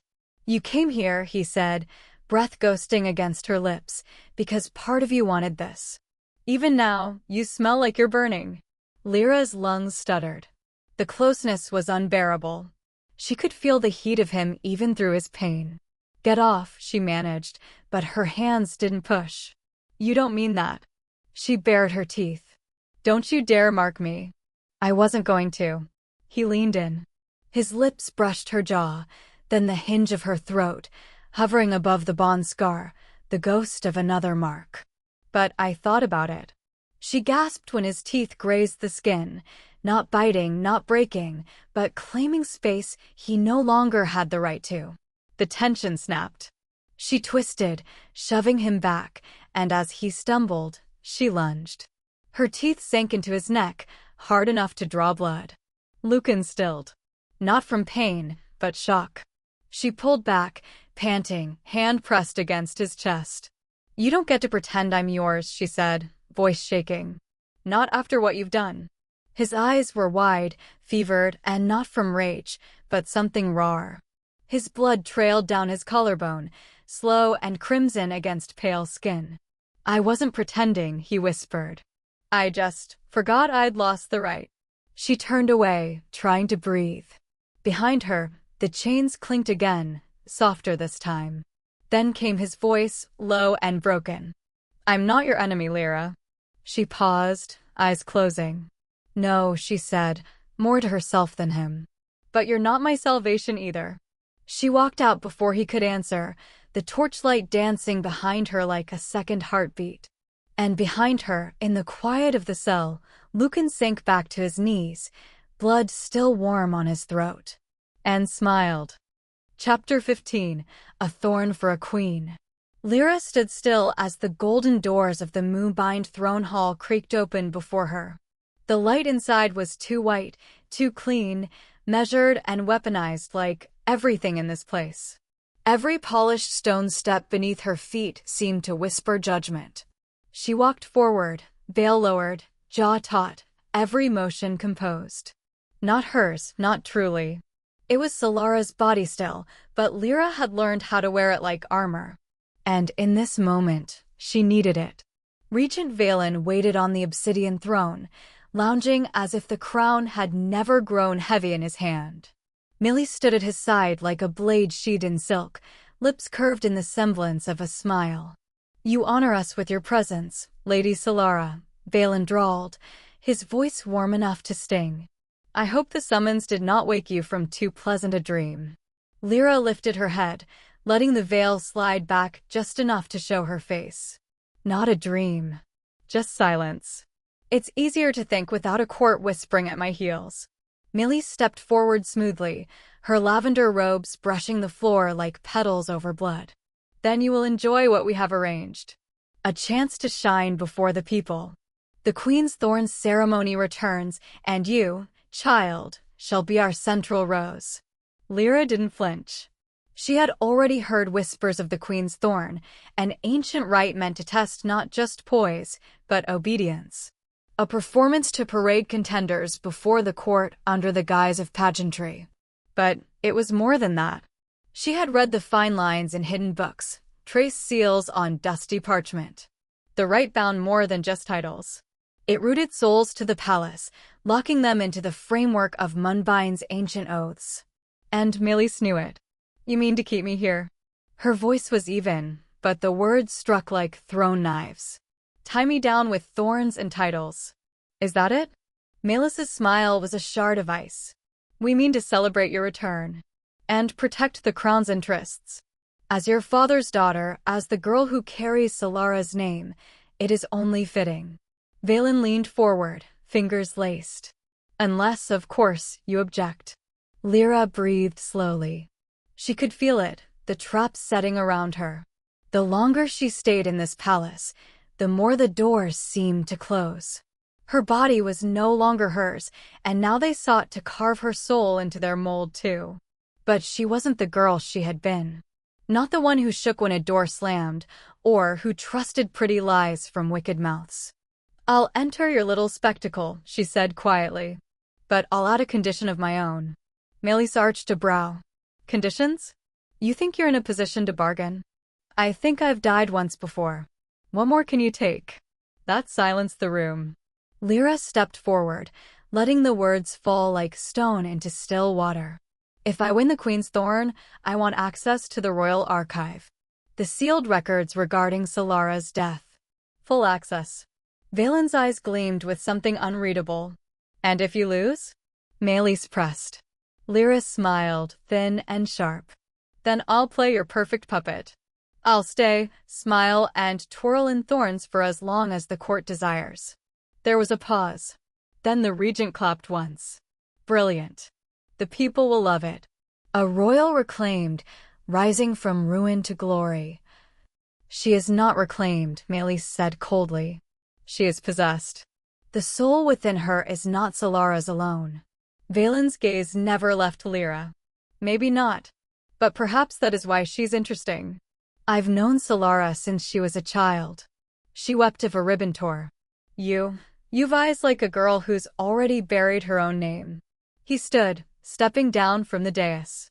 His voice dropped, soft and deliberate. "You are the most like a queen we've had in years. And that dear soul is why you must be tested." The next days passed in a blur of preparation. Lyra was stripped and redressed, measured for dresses laced with steel-threaded silk. In the mirror halls, she practiced the art of speech beneath chandeliers and surveillance. In the Garden of Thorns, she learned to walk between poisonous blooms barefoot and unflinching, while unseen eyes judged every breath she took. But she watched too. At night, she pored over fragmented pages in Sylara's old journals, pages scratched with phrases like "I saw them bind him." Father's oath was never his. And Lucan was there. He bled at the altar. But why did he not scream? Names repeated. Symbols she'd glimpsed in dreams. Wax seals broken too cleanly. And beneath all of it, a sense that the palace itself had more ghosts than rooms. Lucan hadn't appeared again. Not since she bit him, not since she spat blood into the silence, and he whispered, "I'm not your enemy." But the bruise of his absence throbbed like a wound she refused to press.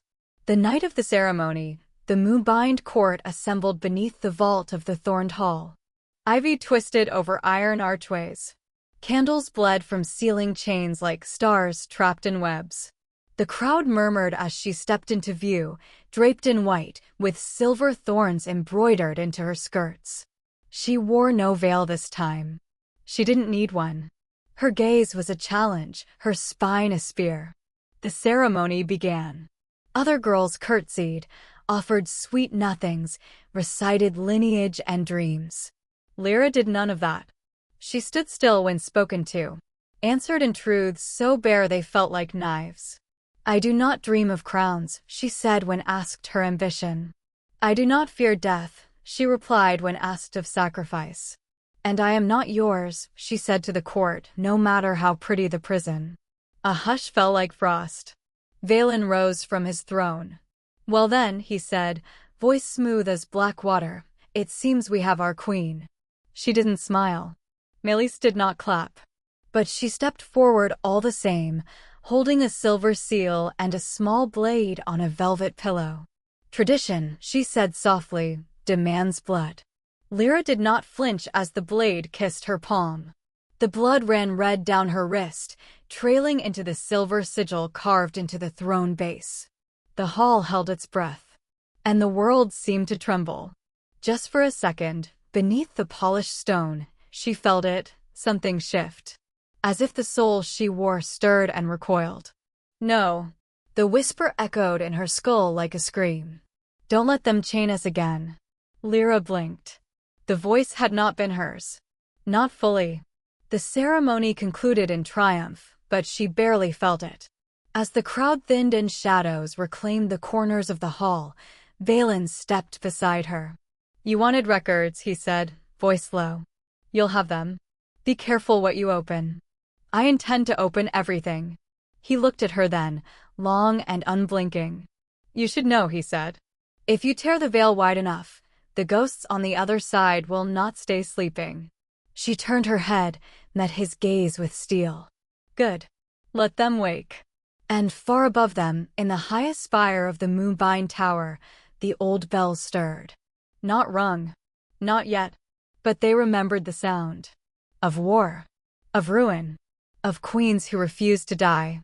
Of thorns not worn, but wielded. Chapter 16. Beneath the Ash Veil. Ashvile's wind moved like breath through the ruins, slow, heavy, and haunted. Moonlight barely pierced the tangled canopy of ash-draped trees. The land whispered of old things here. Forgotten things. Things that once begged to be buried and instead were sealed. Lyra's steps were careful on the stone path that led through the moss-choked crypt garden. Thorned vines brushed her hem, snagging threads like greedy fingers. Thurn walked ahead of her, torchlight painting his armor in flickering gold. "You're sure the seal's weakened?" she asked, her voice low, not out of fear, but reverence. It felt wrong to speak above a whisper here. Thurn didn't turn. "The moon's in eclipse. That's when the stones part." Lyra's eyes narrowed at the arch ahead, crumbling, but still tall enough to loom. Symbols shimmered faintly along its edges, runic prayers in old tongue, meant to bind souls and silence echoes. Her pulse thudded hard behind her ribs. They ducked beneath it, and the weight of magic dropped like cold water on her shoulders. The scent changed. No longer earth and night air, but dust, old blood, and iron longing. A silence clung to the tomb's mouth like a veil. Thurn reached into his satchel and retrieved a relic shard, a piece of bone etched with the mark of the Moonbind cult. "He used this to pass through the ward once," Thurn said. "This and his own blood." "Lucan?" she asked, even though she already knew. Thurn nodded. "The records were sealed. But I found a fragment of the truth. He came here, for you." The door groaned as it opened under his touch, stone scraping stone. The passage beyond was a gullet of shadows. Lyra followed, each footstep echoing like a memory. They descended for what felt like a lifetime. At the bottom, they found it. A chamber carved in concentric circles, the floor filled with ash and charred bone. At the center, a dais, worn, stained, and marked with a single name, seared into the stone as if branded there by flame. Sylara. Her breath left her. The letters shimmered with latent heat, though the chamber was frigid. Beside the name lay a ritual blade, dulled by age but not rust. Thurn circled slowly, his voice quiet. This is where he bound the oath. Not to the gods, but to death. Lyra stepped forward, staring at the shallow basin carved beside her name. Burnt offerings, wolf teeth, a vial of blood, and fragments of hair. Her hair. A flash overtook her vision. Not of her own memory, but his.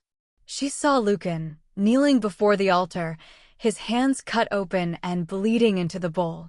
His face was drawn, his eyes ringed with exhaustion and fury. A priest stood over him, chanting something forbidden. "If her fate is sealed, let mine unbind it. Let the bond be broken in blood and silence." Lyra gasped. The vision deepened. Lucan's voice cracked, "Let the gods take me instead." The ritual blade rose, slashing across his palm. His blood steamed in the cold, spiraling into the glyphs.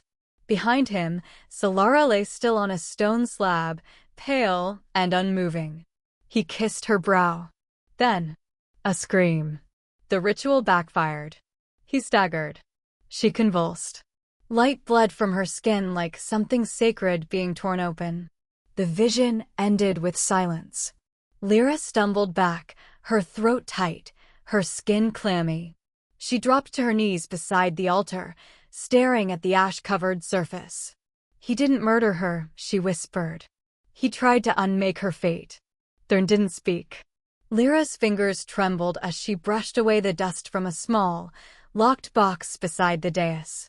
Its surface was carved with ancient glyphs. She pried it open with shaking hands. Inside, a tiny urn of black marble. A tag hung from it. Her name, again. Only, different. Lyra. Born of fire. Returned to dust. She couldn't breathe. Her vision blurred as tears filled her eyes and slipped silently down her cheeks. I died, she said, barely hearing her own voice. I truly died, once. And he brought me back. Every wall she'd built cracked under the weight of that realization. Every accusation she'd hurled at Lucan, every suspicion, every wound, suddenly turned inward. He had loved Sylara. He had tried to give her life. And the world had punished him for it. A tremor coursed through her, the cold of the tomb seeping into her marrow. She pressed the urn to her chest, clutching it as if it held some part of herself. Perhaps it did. She felt Sylara stir inside her. The girl's voice was distant, fragile, but not screaming now. Just weeping. You weren't supposed to know. Lyra exhaled, salt wetting her lips. I had to. Thurn stepped closer, gaze solemn. Do you understand now why Lucan stayed silent? She nodded, not trusting herself to speak. And what will you do with that truth? Lyra stood slowly, hands still around the urn. Her voice was hoarse, but steady. I'll ask him why he never told me. And if he says it was to protect you? Lyra looked up, her gaze steeled through tears. Then I'll ask him who he was really protecting, me or himself. Behind her, the altar still whispered. The ash had shifted. Beneath the veil, the truth had always waited. And it burned. Chapter 17, The Wolf Who Mourns. The wind was sharp with autumn ash, scraping across the weathered stones of the palace's outer terrace. The moonbine banners no longer fluttered here. This place had been abandoned long before she arrived. Cracked columns stretched toward a sky-stained violet, their bases wrapped in skeletal vines. And on the last step of the broad staircase, where the forest below dipped into shadow, Lucan sat like a statue carved of sorrow. Lyra hesitated at the edge of the overgrown path, her fingers closing around the cold key hidden inside her sleeve. The faint weight of the royal sigil pressed against her skin like a warning. She'd followed the rumors whispered by servants. The ash wolf walks at night, and now she could see why none dared speak to him. He hadn't moved since sunset. His broad back curved forward, elbows on knees, face hidden beneath the wild fall of his ink-dark hair. Around him, the wolves kept their distance, silver eyes glowing like ghosts from the tree-lean, never crossing the fallen stone markers that ringed the morning steps. He looked broken. And Lyra, gods help her, was tired of pretending she wasn't. I found the grave, she said quietly, voice carried on a wind too bitter to be kind. Lucan didn't move. Not even to blink. I found my grave, she said again, louder this time, stepping closer until the stone beneath her feet groaned. Finally, his head turned. Just enough for her to see the glint of amber beneath shadow. I told you not to look, he rasped. You don't get to decide what I know. Lucan stood in one slow movement, every inch of him taut like a stretched bowstring. His voice, when it came, was low and savage with restraint. And what did you learn, Lyra? That I'm a monster? That your death was my doing? Her throat tightened, but she forced herself to meet his gaze. You killed Sylara. Even if it was to save her. That doesn't make it. I didn't kill her. His voice cracked, sharp enough to silence the wind. Lyra took a step forward, and he mirrored it. The space between them shrank like breath on glass. You performed the rite of death in secret, she said. You used her name. Her blood. Her bond. You didn't even tell her. I told her, he whispered, teeth bared like a wolf forced to bare his belly. She begged me not to. She thought she could survive the prophecy. That if she loved hard enough, it would break. And did it? Lucan's hand curled into a fist. No. It broke her. The silence that followed was raw. Only the wind moved, shaking the dead leaves from a twisted hawthorn tree behind them. I died without knowing who I was, she said. Without knowing you'd tried to save me. Without choices. I know. Lucan looked up at her then, truly looked, and she saw it, grief old enough to rot. And still you came back. To tear open everything I sealed with blood. She should have hated him for that. Should have spit in his face, screamed the fury clawing at her chest. But instead, "You killed me," she said, voice trembling. "And you still dare to mourn me?" Lucan took another step. "Do you think I haven't? You never even said her name after. You let the kingdom forget her." "I never forgot her," he growled. "She was inside me every day. Her laugh. Her rage. Her voice. She wouldn't leave. Even when I begged her to. And now?" Lucan's chest rose and fell. "Now, you wear her face. You carry her heartbeat." Lyra lifted her chin. "Then why do you flinch every time I speak?" "Because you're not her," he whispered. "And because I wish you were." The words were cruel, but no more than the truth. They stood there, the dead between them, until something inside her cracked. Not with forgiveness. Not with softness. But with understanding. With the ache of a soul too tired to carry two lives. "Lucan," she said, softer than the dusk. He turned to her like a man drowning. And she moved first. Their lips collided in a tangle of breath and fury, mouths bruising against each other as though the pain might silence the guilt. His hands gripped her waist, dragging her against him. She felt the heat of him through every layer, felt the restraint like a scream under his skin. She kissed him harder. The kiss wasn't soft. It was a fight, a war of salt and grief. Her nails curled against his jaw, pulling him closer as he pressed her back against the cracked pillar. His mouth devoured her, breath ragged with things unsaid. She tasted the bitterness of ash on his tongue. He kissed her like it was a sin he'd never forgive himself for, like he thought she might vanish if he let go. When he broke away, it was only to rest his forehead against hers, his chest heaving. "I hate myself," he whispered. "I know. I hate that I still want you. I know." His thumb brushed her lower lip, trembling. "And I hate that when you look at me like that. I forget to hate anything." Lyra didn't answer. Her pulse was a drum in her ears. Because she had already done it. While he clutched her like a man starved for penance, she had slipped her fingers beneath the collar of his shirt. The key now rested in the seam behind his mantle, tucked where only she would know to find it. The kiss was real. But the war wasn't over. Lucan pulled back slowly, eyes glazed with heat and torment. "You should go," he said hoarsely. "Before I forget who I am." She smoothed the front of her dress, steadying her breath. "Too late," she said, voice low. "You already forgot the first time." And then she turned, walking back into the darkness. Behind her, she could hear him fall to his knees on the cracked stone, his breath a broken thing. And in her palm, curled tight against her own heartbeat, she could feel the sharp metal edge of the king's forgotten key. Chapter 18. The Mark of the Hollow Bond. The mirror did not reflect her face. Lyra stood in the chamber of silence, its vaulted ceiling shrouded in starless shadow, the walls a seamless shell of black stone. The Moonbind Council had long sealed this place. No wolf or spirit was meant to trespass again. But the moment she pressed the stolen king's seal to the archway, the world had fractured like glass beneath her feet, and now she was here. Alone. No guards. No Lucan. No air, even, just a ringing quiet that drowned the rhythm of her own breath. The mirror pulsed. Not with light, but memory. She approached slowly, her fingertips brushing the warped silver. It shivered beneath her touch, and suddenly her reflection was gone. In its place, a girl, golden-eyed and barefoot, standing beneath the moon. Her hair whipped with the wind, mouth open as if screaming, but no sound emerged. The ground beneath her feet cracked, curling in ash.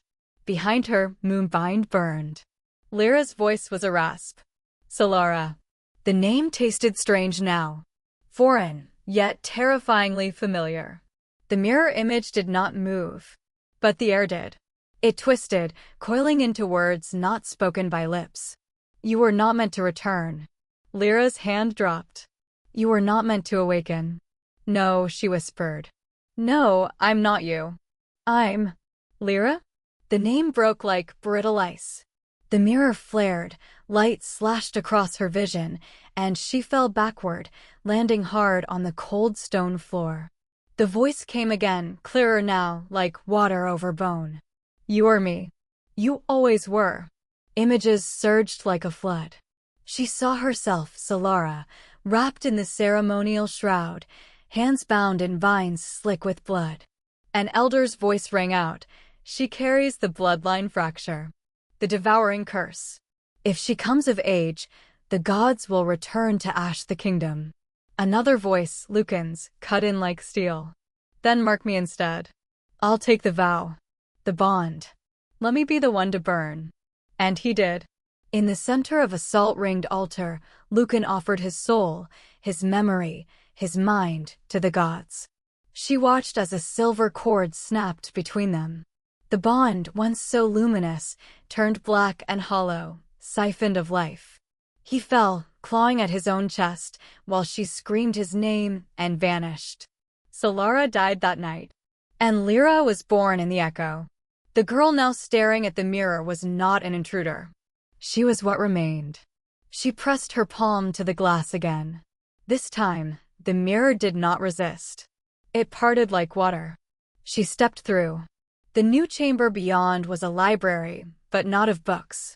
Crystallized memory hovered in the air, threads of light knotted in ancient constellations. One strand pulsed silver blue, trembling as if recently disturbed. Drawn, she reached toward it. Her fingers closed, and vision devoured her. A younger Lucan knelt at the Temple of Hollow Bones. His hands trembled as a blade hovered above them. You understand the terms? Asked the high priest. Lucan's voice shook. I will sever the soul bond. I will take the death ode to Sylara, bury it in me. She will forget. She will live. You will die, Wolf. Not in body, but in purpose. Lucan met his gaze. So be it. The blade came down. A scream burst from Lyra's lips as the vision snapped away. She staggered backward, breath ragged, the crystal thread falling from her hand and dissolving into the air. He hadn't betrayed her. He hadn't killed her. He had tried to save her by becoming her executioner. The door behind her groaned. She spun, heart hammering. In the center of the mirror stood Sylara again. But this time, her face was not impassive. Her mouth was soft. Her eyes shimmered with sorrow. Lyra's knees buckled. I don't understand, she whispered. Sylara stepped forward, though her feet did not touch the ground. You weren't born. You were broken off. The moment they ripped the bond, my soul fractured. You were the part that still believed. Tears stung Lyra's eyes. So I'm not real. Sylara smiled faintly. You were more real than I ever was. Because you chose to keep going. Lyra reached out, but her hand passed through air. Sylara's voice was wind. You must finish it. What? Bring the truth. Unmask the throne. Complete what I could not. She looked over her shoulder, where black mist curled like a tide. Time is ending. They will come for you. Lyra's throat tightened. Why? Because now, you know. The image wavered. Sylara began to fade. Lyra lunged forward. Wait, please, I don't know what to do. Sylara's voice brushed her skin like a whisper. Then start with fire. The mirror shattered. Lyra jolted awake on the cold stones of the council hall. Elders stood frozen around her, their faces twisted in outrage, disbelief, horror. Melis's voice cut the air. You've seen what was forbidden. Lyra stood slowly. Her fingers curled. I've seen what you tried to bury. One of the counselors stepped forward. That girl is not Sylara. She is a ghost. A corruption. Another hissed. Abomination. But Lyra smiled. Because for the first time, their words no longer shattered her. I am Sylara, she said. And I am Lyra. And I will burn your lies to the ground. Her palm opened. The broken mirror shard, glowing faintly, hovered in her grasp. And behind her, the wall cracked with light. Moonbind had begun to break. Chapter 19. The Bride of Ruin. The sky above Moonbine split in a seam of scarlet, the eclipse's edge drawing a bleeding ring against the stars. Inside the ecliptic hall, silence reigned, not the reverent kind, but the kind that trembled beneath layers of gilded horror. Lyra stood at the center of the altar, white ceremonial silk pooling at her feet like spilled light, though it bound tighter than any shroud. Her wrists had been wrapped in gold-threaded cord, not tight enough to hurt, but tight enough to hum with purpose. The crowd of royals and high-born wolves loomed in semicircle tiers, their faces painted in half-light, half-shadow. At the throne's edge, Melis lifted a silver goblet etched with runes of binding. Let the moon eclipse vow be sealed. Let the blood of Alpha and Echo entwine, Melis intoned, her voice a cold hiss made sacred by ancient rite. Lucan stood opposite Lyra, unmoving. His crown sat askew, the fur of his mantle streaked with dust and ash. He had not changed into ceremonial garb, still clad in the dark armor of his exile, eyes ringed with exhaustion and soul sick with knowing. He hadn't agreed to this. But he hadn't refused. "You will say the words," Melis said without looking at him. "Or you will watch the girl burn from the inside out. She is already unraveling. You can taste it, can't you? The soul fracture is near complete." Lyra's body trembled, but not from fear. Her eyes, once soft with unknowing, now gleamed with a fury that had learned the cost of love. Sylara's memory coiled inside her like a blade unsheathed. This wasn't a vow. It was a cage. "You planned this," she said through gritted teeth, voice sharp as splintered bone. "You knew I was reforming. You lured Lucan here as my tether." "Of course," Melis whispered silkily. "He's the only one who's ever broken you properly." Lyra turned to Lucan. His jaw tightened, lips parted, he wanted to speak, but something in his throat wouldn't allow it. Guilt thickened around him like smoke. She could see it all now, every wound he carried on her behalf, every choice he made believing he could lessen her pain. Even this. "You should hate me," he rasped. "I did," she replied. "But you gave me the pieces. You let me look. You let me remember." The sigil beneath the altar began to glow. Melis raised her hand. "Let the bond be reforged. Let her spirit bow before the Alpha's will." The sigil flared to life, and Lyra screamed, not in pain, but in defiance. Her head flung back, as if seized by invisible chains. The rune on her spine ignited, threading up her skin in luminescent tendrils. Her knees buckled. Lucan lunged forward. The guards moved to restrain him, but he struck one down with a howl, another with a sweep of his forearm. Blood sprayed against marble. He reached her as her body sagged against the altar. Her eyes were rolled white, veins pulsing silver with spiritual rupture.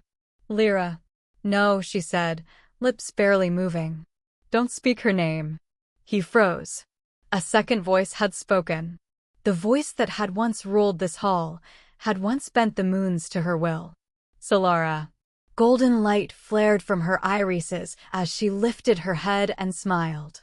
"I am not your bride," she said, not to Lucan, but to the hall, to the bloodline that had killed her once and now tried to bind her again.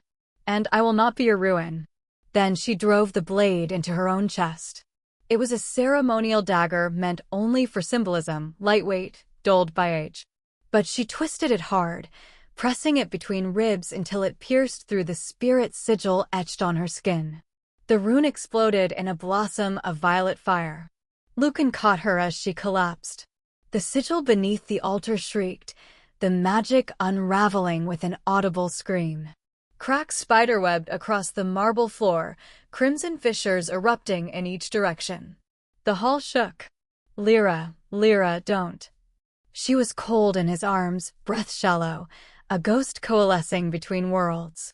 Her eyes flickered between two realms, and blood bloomed in her mouth like a flower. He kissed her. Fierce, broken, mouth to mouth, soul to soul. Desperation laced through every contact. His Alpha's mark burned along his palm as he cradled her head. "I won't let you fade," he whispered. "Not again." She didn't answer. The altar cracked. The moon outside fully eclipsed, turning the sky blood black. Millie screamed something into the void, but no one heard. Every noble was fleeing, robes sweeping behind them like wings of cowards. Statues toppled. Candles extinguished.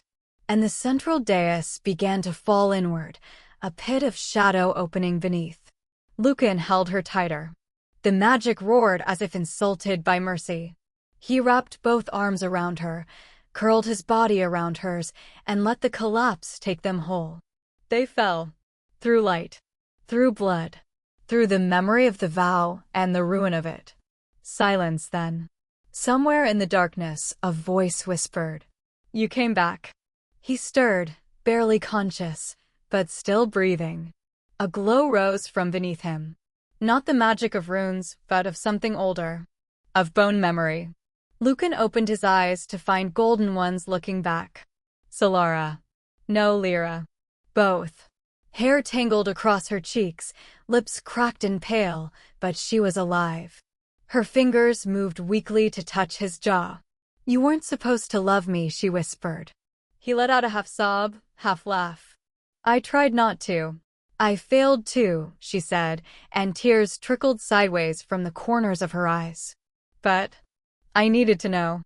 I needed to remember why I died. And why I'm still here." Outside the hall, the ground had quieted. But from the broken altar, a slow bloom of new light rose, no longer bound by oath or bloodline, but something else entirely. Freedom. Sylara tilted her head weakly toward him. "You never mourned properly," she said. "I couldn't." "Then do it now," she said softly. She closed her eyes and rested her head against his shoulder. And he wept, not as an alpha, not as a ruler, not as the one who bore her death, but as the wolf who loved the girl he could never forget. Chapter 20. The Wolf Bride. The silver bells of the high sanctum sang like mourning doves. Beneath the vaulted arches of the moonlit temple, where ancestral banners whispered in the breeze and Lupin statues watched with hollow eyes, Lyra stood clad in a wedding gown the color of ghosts. Her veil shimmered like mist, not hiding her face so much as turning it into something untouchable. The silk brushed the polished obsidian floor as if it floated, untouched by earth or law. She felt no breath in her chest, no warmth in her limbs. The world had become soundless, save for the slow echo of her steps as she approached the temple's inner sanctum. 100 eyes watched her ascent, nobles cloaked in ancestral silks, moon-marked elders, priests with incense-smeared hands. She registered none of them. Only the great seat beneath the silver arch, where Lucan waited like a statue carved from shame and steel. His ceremonial armor glinted beneath the shifting moonlight, pauldrons edged in black and silver, his family crest etched across his chest, a wolf devouring a serpent. But the fiercest thing about him was not what he wore. It was the way he looked at her. Not with possessiveness. Not even with love. With knowledge. A terrible, unbearable understanding. Her spine straightened. Let him see her. Let him read the cruelty of her silence and think her as cold as he once was. The priest's voice droned in the background, some invocation to the moon and its fickle mercy. Lyra stepped into the circle of salt and began the rite. One by one, gloved hands removed her veil. Her jewelry. The thin chain around her wrist. She became the bride of the moon, a vessel for royal union. A body waiting to be marked. Lucan's expression remained impassive as he followed the ritual's demand, 3 steps forward, head bowed, and palms up. But his voice cracked. "I, Lucan of the Ashbourne line, offer my bond, whole and sworn." Lyra didn't flinch. But the words slid into her bones like smoke. She turned her gaze to him at last. "You speak as if you believe it," she said, her voice low. "As if this were real." His jaw clenched. "Don't make me lie with dignity, Lyra." The high priest motioned toward the marking basin. A ceremonial dagger, forged from obsidian and dragon bone, rested on the altar. Lyra's skin tingled as she approached, the scent of iron and crushed jasmine threading into her lungs. She lowered herself to her knees. Lucan approached, one hand outstretched, but he did not touch her. Not yet. Only when the priest declared, "Let the Alpha claim what the moon has chosen," did he lean closer. His breath brushed her ear. "You don't have to do this," he whispered. Her smile did not reach her eyes. "Yes, I do. Because tonight, I stop being the Sylara you mourned." He froze. "Then who are you now?" She turned her head slightly, their lips almost brushing. "A ruin you helped build." Before he could answer, she tilted her head to the side, exposing her neck. The moonlight painted her collarbone silver. He moved as if to mark her, jaw tight, hands trembling, not with hesitation, but with restraint. His lips grazed her skin. She felt it all, the shiver he stifled, the way his breath faltered, the pain carved into the tension in his shoulders. He wasn't performing. He was surviving. Her skin burned where he touched her. But she stayed utterly still, face carved in cold obedience. She wanted him to hate her for this. Wanted him to regret ever seeing her again. Yet she also wanted, God's help her, for him to remember how she once tasted like salt and stars. When the kiss ended, it left a silence more absolute than before. Her neck throbbed with phantom fire, her soul with something crueler. The priest raised the dragonbone seal. It shimmered in midair, an iridescent mark shaped like a crescent fong, said to bind unions in blood and law. Before the seal could fall, shadows stirred above. A gust of wind snuffed every candle at once. And from the stained glass skylight above the altar, a voice rang out like bells cracking under ice. "I present my gift." Melis descended from the void like a queen born of midnight. Her robes flowed like smoke, and her eyes gleamed with triumph. In her hands, she held the Dragonfang signet, the fabled Draconia key, etched in runes so ancient even the priests stepped back. "The bride shall wear this," Melis said smoothly, eyes flicking to Lyra, "as a symbol of our alliance." Lyra accepted it with steady hands, even as her throat nodded. A gift? Or a shackle? The signet was heavy, bone-white, and humming faintly. As her fingers closed around it, something deeper than blood shifted within her. A memory, maybe? Or a warning? Lucan moved toward her then, expression thunderous, but restrained. She smiled at him with perfect serenity. "This is what you wanted, isn't it?" she whispered, low enough for only him to hear. "Me, crowned and claimed?" "I wanted you safe," he said through gritted teeth. She lifted the signet and placed it at the center of her breastbone. "Then let's both pretend I am." The assembly cheered. The priests wept. The elders nodded their approval. Only the two of them knew the truth. This was not union. It was war in a wedding gown. And as the moon reached its zenith, casting pale judgment over the couple kneeling beneath her gaze, Lyra closed her eyes and whispered, "Forgive me, Sylara, for what I'm about to do in your name." The bond had been forged. But it was not love that sealed it. It was vengeance. And a bride who wore ruin like a crown. Chapter 21, The Kiss That Scars. The altar was still warm from the rites that came before, silver ash tracing ancient runes across the stone, whispering like breath against skin. The scent of iron and crushed petals hung in the air, sacrificial incense for a bond older than kingdoms. Lyra stood barefoot in the center of the oath stone, pale under the moonlight, the folds of her ceremonial gown moving like tidewater around her ankles. Her gaze did not rise when Lucan approached. Her fingers clutched the edge of her veil as though it might anchor her to this moment, this body, this name. Lucan came with his collar undone and no crown on his head. The solemnity of ritual stripped him bare. He bowed before the stone, not to the gods above, but to her. "Lyra," he murmured, the name a prayer and a plea. "Say nothing if you wish me to stop." She didn't speak. She only looked at him once, and that was enough. He crossed the threshold of runes, their magic singing as his foot touched the center circle. From the watcher's gallery above, no sound fell. Melis had forbidden attendance, yet the wind beyond the eaves held its breath. Lucan's fingers found the fastening at her throat, and with a reverence that burned, he undid the clasp. The veil slid from her shoulders, baring the hollow where breath trembled. His mouth met her neck, not with hunger, but with aching restraint. It was not a claim. It was a question. Her pulse jumped beneath his lips. "Do it," she whispered. "Before I remember why you shouldn't." He closed his eyes, pressing his brow to her collarbone. "Forgive me." Then his fangs broke skin. The bond ignited with a violence neither had expected. It was not the soft flare of warmth they had once shared. It was fire dragging her under. She gasped, then screamed. Lucan's arms caught her as her body convulsed, arching against him like a blade bending in heat. The bond did not sing, it roared. Images crashed through her mind, red moons, bleeding stars, the echo of a scream she hadn't known belonged to her own soul. Sylara. Sylara. But that wasn't her name now.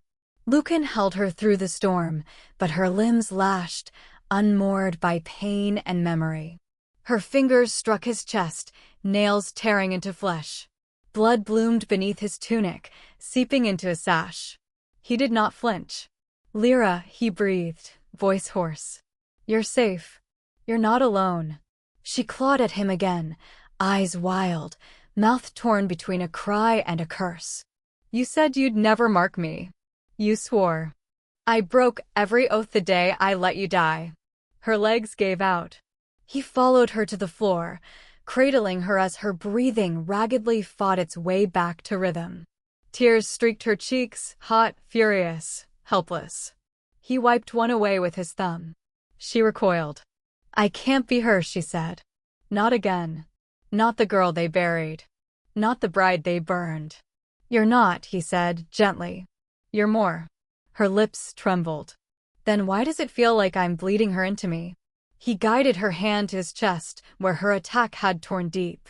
"Because she never left. And neither did I." She looked at his wound, deep, raw, glistening red.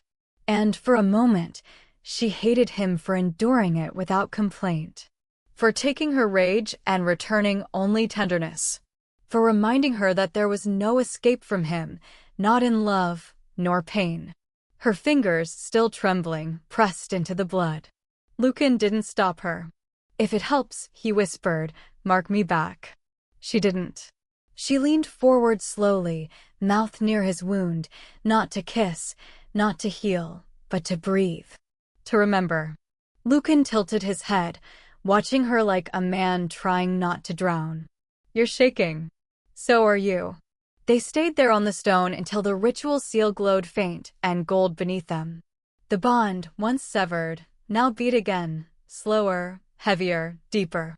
His hand found the back of her neck. "Do you feel it?" "Yes," she said. "But it's wrong." He flinched. She leaned away, and for a long, breathless second, he thought she would flee again. But she turned to face the altar instead, drawing her knees beneath her. "I'm not her," she said softly. "I'm not Sylara. I am not your past." "I know," Lucan said. "I am the scar she left behind. And I'll never be soft." He stepped forward, kneeling beside her. "I don't want soft. I'll never be clean. I don't need you clean." Her voice dropped. "I will never stop hurting." Lucan looked at her hands, at the blood smeared across her palms and his chest. "Then I'll stay beside you," he said, "until it doesn't hurt alone." Lyra let out a breath that wasn't quite relief. It was closer to surrender. She bowed over the blood-marked stone, her voice almost inaudible. "I'm not her. I'm not anyone." Lucan leaned down until his forehead touched hers. "Then be mine." She did not answer. But she didn't pull away either. Outside, the moon passed its zenith, casting silver over the stone, and the two forms locked in the wake of something ancient and unspoken. The mark on her neck pulsed faintly with light, raw and imperfect. Like her. Like him. And from the altar's runes, the ancient words shimmered in response. Not broken. Bound. Chapter 22. Tears Before the Altar. The storm had not broken for 3 days. Rain came in slow, slanting veils, the kind that soaked through bone and memory alike. Silverlight Temple stood like a sentinel in the dark, quiet, unmoving, half lost in the hush of relentless wind and water. At its base, where steps met earth, a lone figure remained crouched, still as death. Lucan had not moved since she'd fallen. Lyra had collapsed like a candle snuffed, her knees buckling mid-step after the ceremony. No cry, no protest, only the sudden absence of fire where once she'd blazed. Temple guards had approached. He'd snapped at them like a feral beast. "She stays," he growled. "And I stay." So they left him. Even Melis hadn't dared draw close. He hadn't entered the sanctum, though the priests begged. Hadn't spoken when robes draped his shoulders or when someone tried to bandage the claw marks across his ribs. Blood had dried and washed and dried again beneath the storm. The rain had cleansed nothing. Not the ceremony. Not her silence.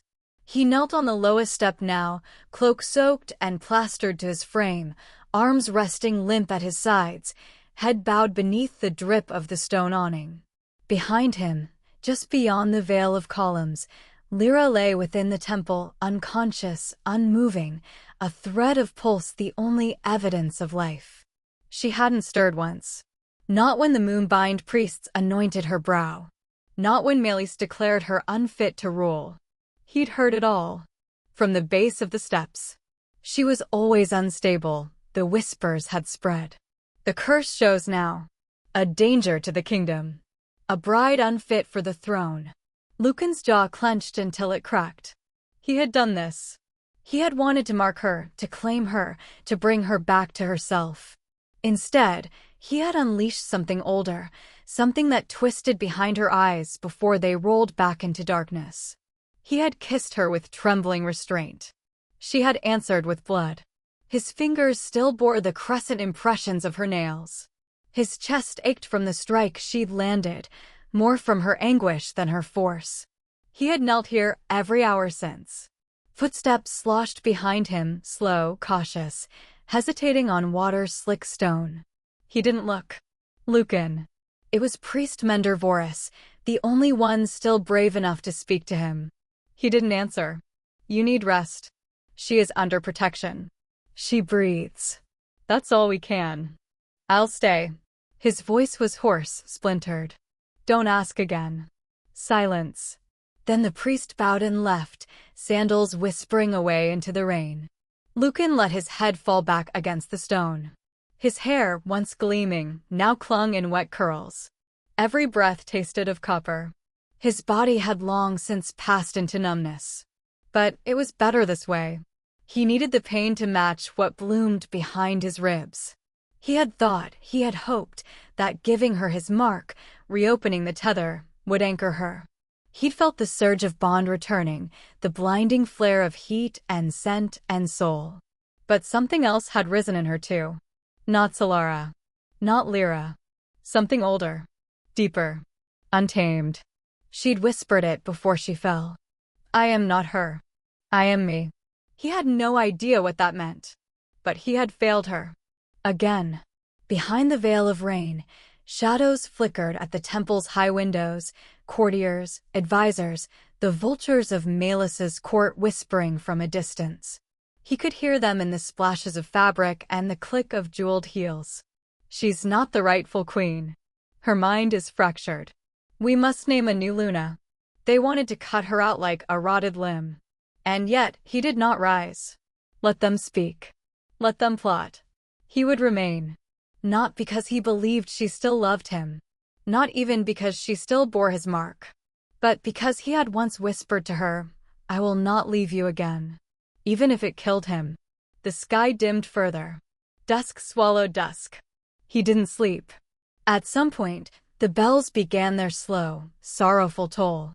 Morning tones. One of the council must have died, or been declared unfit. A fitting sound, he thought grimly. The death of a bond always warranted mourning. Behind him, something shifted. He didn't notice at first. The rain had blurred his senses. But then another sound. Barely audible. Fabric rustling. A breath caught too sharply. He turned. She was sitting upright inside the temple. Her hair, damp and tangled, framed a face pale as bone. Her eyes were open. Hollow. Golden. Lyra. No, not Lyra. Not entirely. She watched him through the columns. He rose slowly, unsure if he was hallucinating.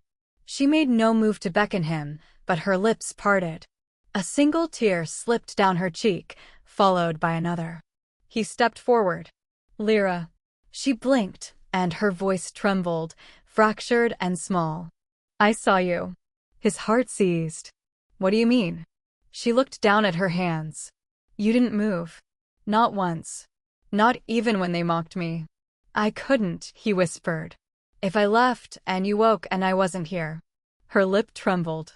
She gripped the edge of the marble bench beside her, knuckles white. I thought I was gone. I thought. Maybe the old me had finally won. His breath caught. But then I saw you. Through the dark. Through everything. Lucan stepped through the columns now, soaking the temple floor with his presence. He knelt before her, careful not to touch. I'm not the one who brought you back, he said. She reached forward, one hand trembling. Touched the side of his face. You were, she murmured. Because even when I was nothing, you stayed. Tears slipped freely now. I wanted to disappear, she whispered. But you made me seen. He leaned into her palm. I didn't know how else to love you, he confessed. So I waited. Rain battered the roof. The bells fell silent. Lyra looked at him, truly looked, and for the first time since the altar, her lips curved into the faintest, rawest smile. Then wait with me a little longer. He nodded. Sat beside her, their shoulders touching, soaked garments plastered together. They sat in silence. Two souls adrift in the storm, finding, at last, not answers, but the beginning of staying. Chapter 23, The Awakening of Sylara. The silence was endless. It stretched beyond time, beyond body, beyond breath. Only the faint pulse of light stirred the glass-like waters beneath her feet, silver, smooth, so still it felt like breathing on a blade's edge. Lyra stood barefoot at the center of the mirror lake, her own reflection rippling with each reluctant exhale. But it wasn't just her reflection. Across the surface, at the exact center of the lake where moonlight poured like molten frost, another girl stood. The same bone structure. The same storm-lit eyes. The same mouth, though hers did not tremble. Lyra whispered, Sylara. The other girl lifted her chin. You speak the name like it still belongs to someone else. Her voice was quiet, but it rang like a bell struck underwater. Lyra's throat tightened. I didn't mean to steal it, she said. You didn't have to, Sylara replied, stepping forward across the mirrored lake, her presence disturbing nothing. You only had to need it more than I did. And you did. You wore it better than I ever could. Lyra's hands clenched at her sides. The mirrored surface should have shattered under that pressure, under the lie, the grief, the shame. But I never left, Sylara murmured. That's what you don't understand. I've always been here. Trapped. Watching. Lyra's voice broke. Then why didn't you stop me? Because I loved you, Sylara said. Because I thought, maybe if I let you take over, maybe if you survived where I couldn't, that would be enough. But it isn't. Not when you've turned me into a ghost of myself. Lyra backed away. But the reflection, no, the girl across the lake, did not follow. She only watched, sorrow limned in the golden rings of her eyes. You think I haven't suffered too? Lyra asked. You think I haven't paid for wearing your name like armor? I bled for it. Burned for it. I lost everything to protect it. Sylara shook her head. You think pain gives you rights? You think wearing my ruin means you understand it? I never wanted to be you. No, Sylara said. You wanted to be someone else. Anyone but who you were. So you chose me. Their voices cracked in the stillness, the water darkening beneath them. I was just trying to survive. And I was just trying to live, Sylara said bitterly. You survived. I didn't. I get it.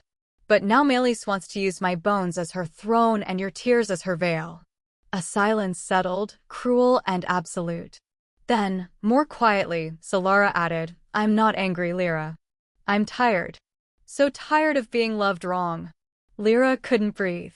The pain surged so sharp in her chest, it felt like glass behind her ribs. I thought I could carry you, she whispered. I thought I could honor you by becoming you. But I failed.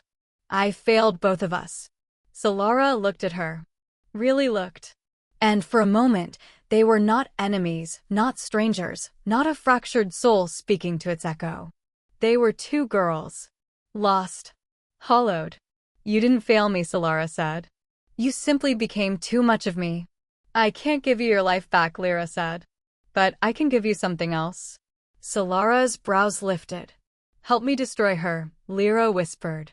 Help me end Melis. Then, I'll unbind you. I'll give you your name back. Your story. Your ending. Sylara said nothing. Lyra stepped forward until their toes almost touched, only the thinnest membrane of mirror between them. Her fingers lifted, pressed gently to the surface, and Sylara mirrored her exactly. Like a promise. Like a prayer. I don't know who I am anymore, Lyra said. You're not me, Sylara said softly. But you're mine. A single tear slid down Lyra's cheek. Sylara didn't move to wipe it away. Instead, she said, if you truly mean to end her, I'll lend you what's left of me. But if you lie, if you betray me again, I won't wait for you to return. I'll shatter what's left of this soul and bury it beneath the sea. Lyra nodded. Then let's burn her kingdom down. Sylara's smile was brief. Fragile. Real. The mirror rippled between them, then broke. The lake split open like a wound, moonlight collapsing into a scream of white. Lyra felt her body folding, warping, dragged backwards through light and memory and pain. And when she awoke, truly awoke, her body was wet with sweat, her lips parted in a gasp. She was back. And so was the storm in her chest. Chapter 24, The Pact Between Two Wolves. The walls of the oath chamber pulsed faintly, veins of molten stone threading through the black rock like blood beneath skin. The air was heavy with silence and sulfur, but it was not the choking kind. It was sacred, weighty in the way truth was before it was spoken, heavy like a blade held just before it fell. Lyra knelt alone at the heart of the chamber, her palm pressed against the carved altar that once bore Sylara's sigil. But tonight no priestess watched. No witness stood. Only the ghost of a girl who once ruled empires with nothing but her name. I'll give it back, Lyra whispered, her voice hoarse with ash and resolve. After we burn it all. Sylara's form shimmered behind her, no longer just a voice, but a phantom stitched from pale fire and forgotten memory. Her features were Lyra's, yet more refined, more tragic. The eyes were older than any girl should carry. You say that, Sylara murmured, drifting closer, but names are power. And you've worn mine for too long. What happens when it refuses to come off? I don't want to be you, Lyra said. I want to end what made you necessary. And when the war is done, I walk away. Sylara circled her slowly, her voice now silk-soft and barbed with old grief. And go where, Lyra of no blood, no name, no fate? Who will you be, once you are no longer the mask? Lyra didn't answer. Her fingers curled into fists on the stone, nails scraping lines through old dust and dried offerings. Sylara knelt across from her, light pooling like moonwater beneath her ghostly form. Then swear it, she said. Lyra lifted her head. I swear. Not just to give me my name. Swear to let me in. The breath caught in Lyra's throat. She understood then. This wasn't about ghosts or memories. This was about becoming something else. Not one or the other. Not Lyra or Sylara. But both. You mean to share the body? Sylara's gaze was steady. Your blood remembers mine. Your pain mirrors mine. But it is not enough. For vengeance to bloom, it must be rooted in something deeper. I need your will. You need my power. Lyra's mouth was dry. And when it ends? I leave. You live. Or die, if that's what you choose. But you'll be whole when you do it. The altar flared beneath their hands, pulsing once in approval. The chamber accepted the vow even before it was sealed. Lyra leaned forward, pressing her brow to Sylara's across the air between them. Then I give you what's left of me, and I take what you've lost. A soft wind curled through the sealed room. The heat trembled. Sylara leaned in. Close your eyes, she whispered, and open your soul. Then the world burned. Light poured into Lyra like fire through hollow veins. She arched back, breath punched from her lungs as something ancient, searing, royal filled the hollows within her. Visions stormed her, an iron crown, a burning pyre, a broken sister with her eyes torn out. A war that never ended. A throne that never loved. And then silence. Her back hit the stone. Smoke rose from her skin in delicate threads. Her veins pulsed gold. When her eyes opened again, they glowed like molten dusk. Sylara was gone, but not lost. She whispered in her blood now, her voice braided into every heartbeat. Lyra stood. No, not Lyra. Not only. She was something new now.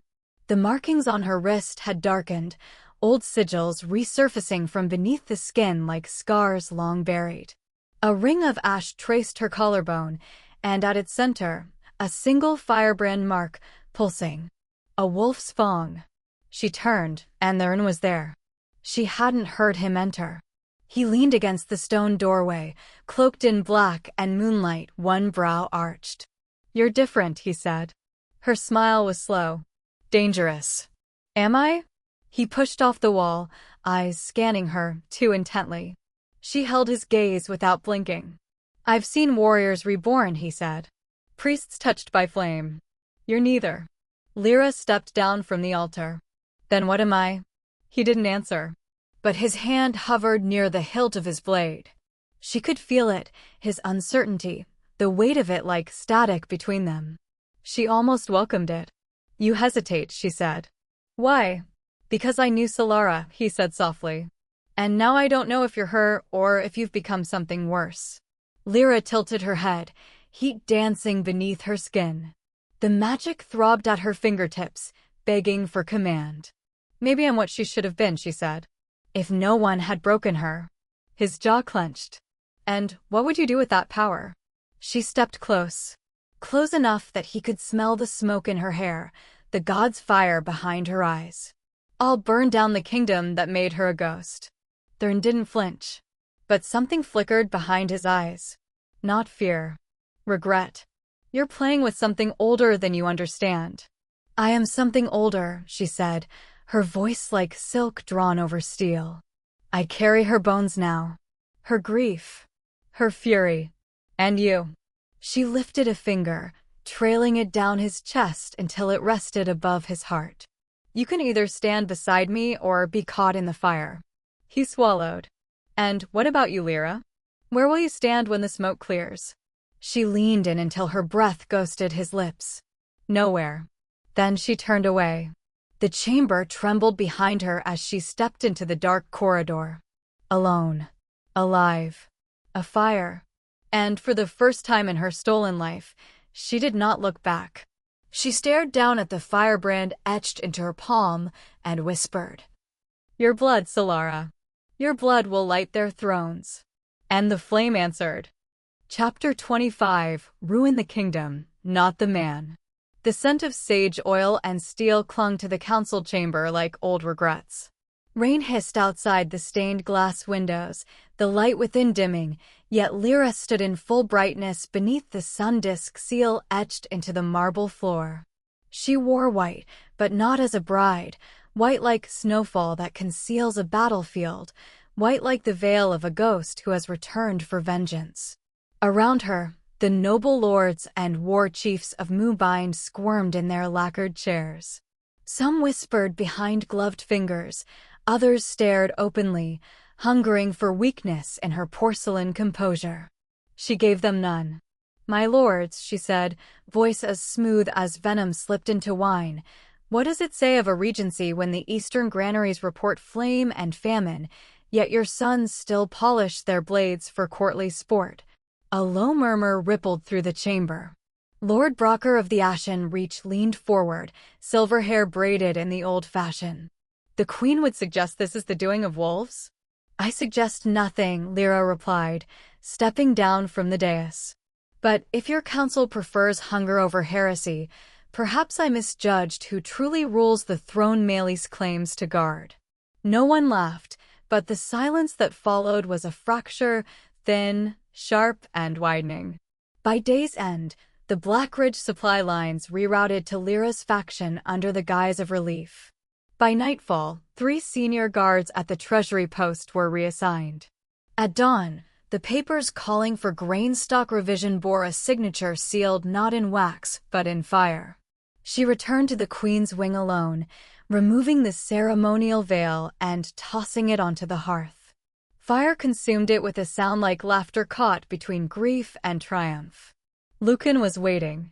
He sat near the window, his shoulders drawn rigid beneath a storm-colored cloak, watching the courtyard where the wolves were training. Rain streaked the stone like falling ink. He did not turn. "You're bleeding the kingdom," he said quietly. She moved to the cabinet, uncorked a bottle of cordial, poured it slow. "I'm bleeding, Melis. There's no difference anymore." Now she looked at him. There never was. Lucan stood, finally, every line of him coiled tight with something more dangerous than fury, disappointment. You think you see him clearly, but you forget what he built. The rights. The guard. The food lines after the snow famine. We didn't have order before him, only warlords and teeth. We still do, she said, stepping closer.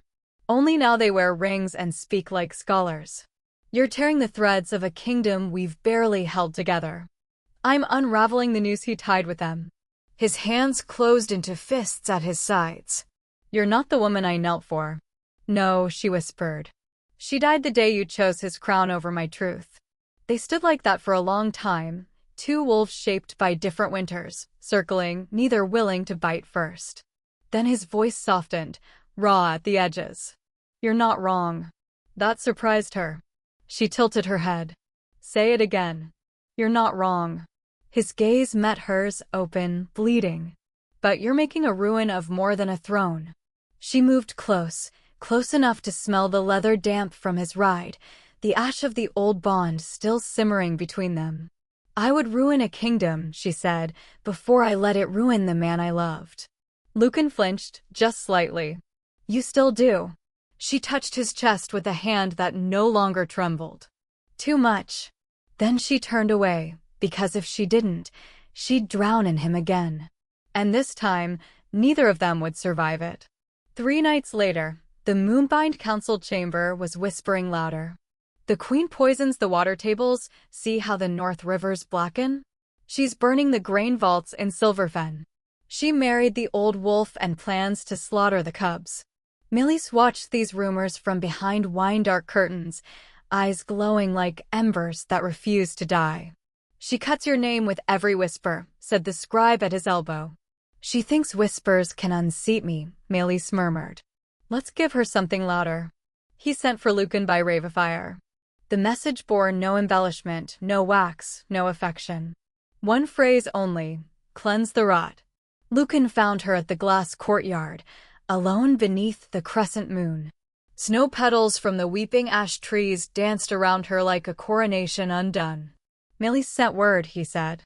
She didn't ask what it said. She already knew. I wondered how long it would take, she said, still facing the pond where Koi no longer swam. He walked to her slowly. He expects me to kill you. Will you? No. She finally looked up. There was blood in her eyes, not literal, but something harder, older, knotted into the soul. He'll try, she said. Lucan nodded. He'll fail. Her hand lifted to his chest, resting just above the place her claws had once drawn blood. If I fall, she said, burn the temple, not the throne. Lucan's voice was a vow unspoken. If you fall, I fall.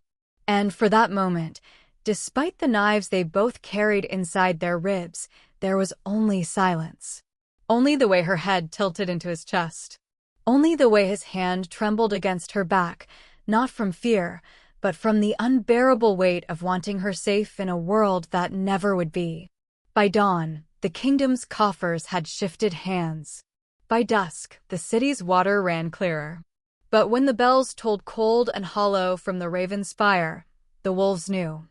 Melis had declared war. Not on rebellion, not on famine, but on the queen herself. And the man who once served him knelt now only for her. Chapter 26. The Blade in My Hand. The hall was dark as pitch. Not in the way of dim torches or the shrouded velvet of evening, but in the way a place forgets light altogether. The obsidian pillars of the black hall absorbed what little glow the braziers offered, swallowing it into their unyielding surface. Even Melis's voice, when it came, seemed to echo off nothing, suspended in the unmoving air like a curse too long rehearsed. "You disappoint me, Lucan." Lucan did not bow, did not kneel, did not answer. He stood where the light was thinnest, draped in the dampness of rain still clinging to his cloak, silver clasps undone, hair falling in disordered strands. The silence he bore was not insolence, but something heavier, more final. "You were raised to understand sacrifice," Melis went on. He leaned back in his throne, wooden, not the royal one, but one used for decrees that needed shadows. "We gave you the sword. We gave you the creed. Now we ask you only for obedience." Lucan's jaw tightened. In his hand, the sword weighed cold. Familiar. Aged. Its hilt bore the insignia of the temple guard, the twin serpents and the sunburst sigil of the royal seal. It had once gleamed gold. Now it looked more like bone. "You ask me to kill my queen." Melis did not blink. "I ask you to preserve a kingdom, one infected by her madness. You've seen it, her instability, her defiance, her spells muttered in corners. The blood she lets pool beneath the altar. The nobles speak, Lucan. If she is not removed, the rot will spread." Lucan stepped forward once. Slowly. His boots struck the stone with the sound of finality. He knelt, but not in submission. Only to set the sword down. "I won't be your blade," he said, voice hoarse. "Not against her. Not even if it costs me the last piece of this throne I once believed in." Melis stared. No surprise. Just a long, slow exhale through flared nostrils, as if a wolf had scented something foul. "You would rather see her unmake the kingdom we built. I would rather let it fall than let you rebuild it over her ashes." Lucan stood again. Taller, despite the tremor in his shoulders. "If that makes me a traitor, then let the gallows wait." Melis's fingers curled around the edge of his chair. His voice, when it came, was glacial. "Then you will be treated as one." Guards. They came from the walls, silent as shade, armed in black steel, their faces expressionless. Lucan did not resist. He turned his wrists forward without prompting. But before they seized him, he spoke again, quietly, so only Melis could hear. "I will not kill her. Not again." Melis's mouth twitched. The moon cells were not made for wolves like him. They were made for those who could not be broken. For those whose minds did not unravel under the whip, whose bones did not snap under chains. For those whose strength was not sinew, but soul. And so, they had constructed a prison without resonance, walls steeped in leaden runes, floors that dampened scent, air thick with root sleep and ash. The door slammed behind him with a low, metallic finality. Lucan turned just once, placing his palm to the stone before the guards locked it from the outside. The chill bit instantly. He did not flinch. He slid to the ground. The cell was bare save for the chain nailed to the center stone ring, long enough to allow pacing, short enough to prevent rest. No mattress. No torch. Just emptiness. He sat cross-legged on the floor. Hands open. Breathing shallow. In the stillness, he could hear the echo of what he'd refused to do. She would hate him for not fighting. She would hate him for giving himself up. Or worse, she wouldn't come at all. He thought of her, the flicker in her eyes that night at the Mirror Lake, when she had first asked him not to kneel. The bite of her fingers when she'd clawed at him mid-ritual. The tear that had tracked down her cheek when she said, "I'm not her." and yet still bore her name. Lucan pressed his forehead to the floor. He had been many things in this life. Brother, general, oath-bearer, but never a coward. And now he feared this might be the first time. Not because he hadn't killed her, but because he still hoped she'd save him. The night pressed on. Damp. Muffled. No visions came. No scent. Not even the phantom pull of the bond, cut, perhaps, by the runes etched into the ceiling like wounds too deep to close. I would have burned for you, he whispered into the darkness. But I think I've drowned instead. His voice cracked. Time crawled. And then, just as his head began to bow, his spine arched with sudden breath. Something brushed across the back of his mind. Like fingers over wet silk. Like salt over wounds. His heart slammed once. Then again. She was here. Not in body. Not in voice. But her memory flooded the chamber. The scent of storm-soaked grass. Of fire caught in wine. Of her fury, pure, blinding, and her tenderness, buried so deep even she didn't know it still pulsed. Lucan lifted his head, breath shallow. You found me once before, he murmured. Even when I was nothing. He closed his eyes. Find me again. Silence. And then, like a whisper carried through fog, I never stopped looking. He didn't know if it came from the air. Or his bones. But he leaned into it, breaking whole. And smiled for the first time in days. Outside the moon cells, the guards heard nothing. But in the lowest chamber of the keep, behind stone and spell and shadow, a wolf curled his fingers in prayer, not to gods, but to the woman he would still choose. Even from behind bars. Even with a blade no longer in his hand. Chapter 27. Moonlight Breaks Chains. The moon hung low over the citadel, swollen and brittle as if it bore the weight of too many truths. Beneath it, the gates of the moon bastille groaned like a beast in its sleep. No one walked there, no torch was lit, no step echoed but hers. Lyra moved like mist, unmoored from the world above. The ceremonial veil she wore as queen had been replaced by a hood of shadow-stained velvet, clinging to her face with the breath of urgency. Her bare feet whispered over stone slick with dew, trailing the scent of wilted roses and something darker, salt, iron, oath-break blood. Guards lay crumpled in her wake, not dead, not quite alive, entranced by a song only the cursed could hear. The moon bastille's inner ward stood before her, a monolith of silver stone etched with sigils long banned from court scripture. A prison for those too dangerous to touch fate, they said. And within it, him. She pressed her palm to the archway. The seal flared crimson, then gold, then began to crack like old lacquer. Pain sliced up her wrist as the magic retaliated. She did not flinch. With a final pulse, the barrier shattered. Lyra slipped into the darkness. The corridor beyond stank of damp and despair. Chains, sacred and silent, draped the walls like ornaments in a crypt. At the end of the hall, a single door, sealed with the mark of no return. She raised her hand again. This time, her blood didn't fight the sigils. It sang. The door opened inward with a groan that scraped against the ribs. Moonlight flooded the cell. Dust danced in it like ash over a battlefield. He was there.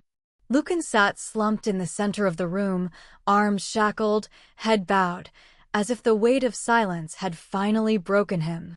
His shirt was torn, back streaked with welts still bleeding. He hadn't moved for hours, perhaps days.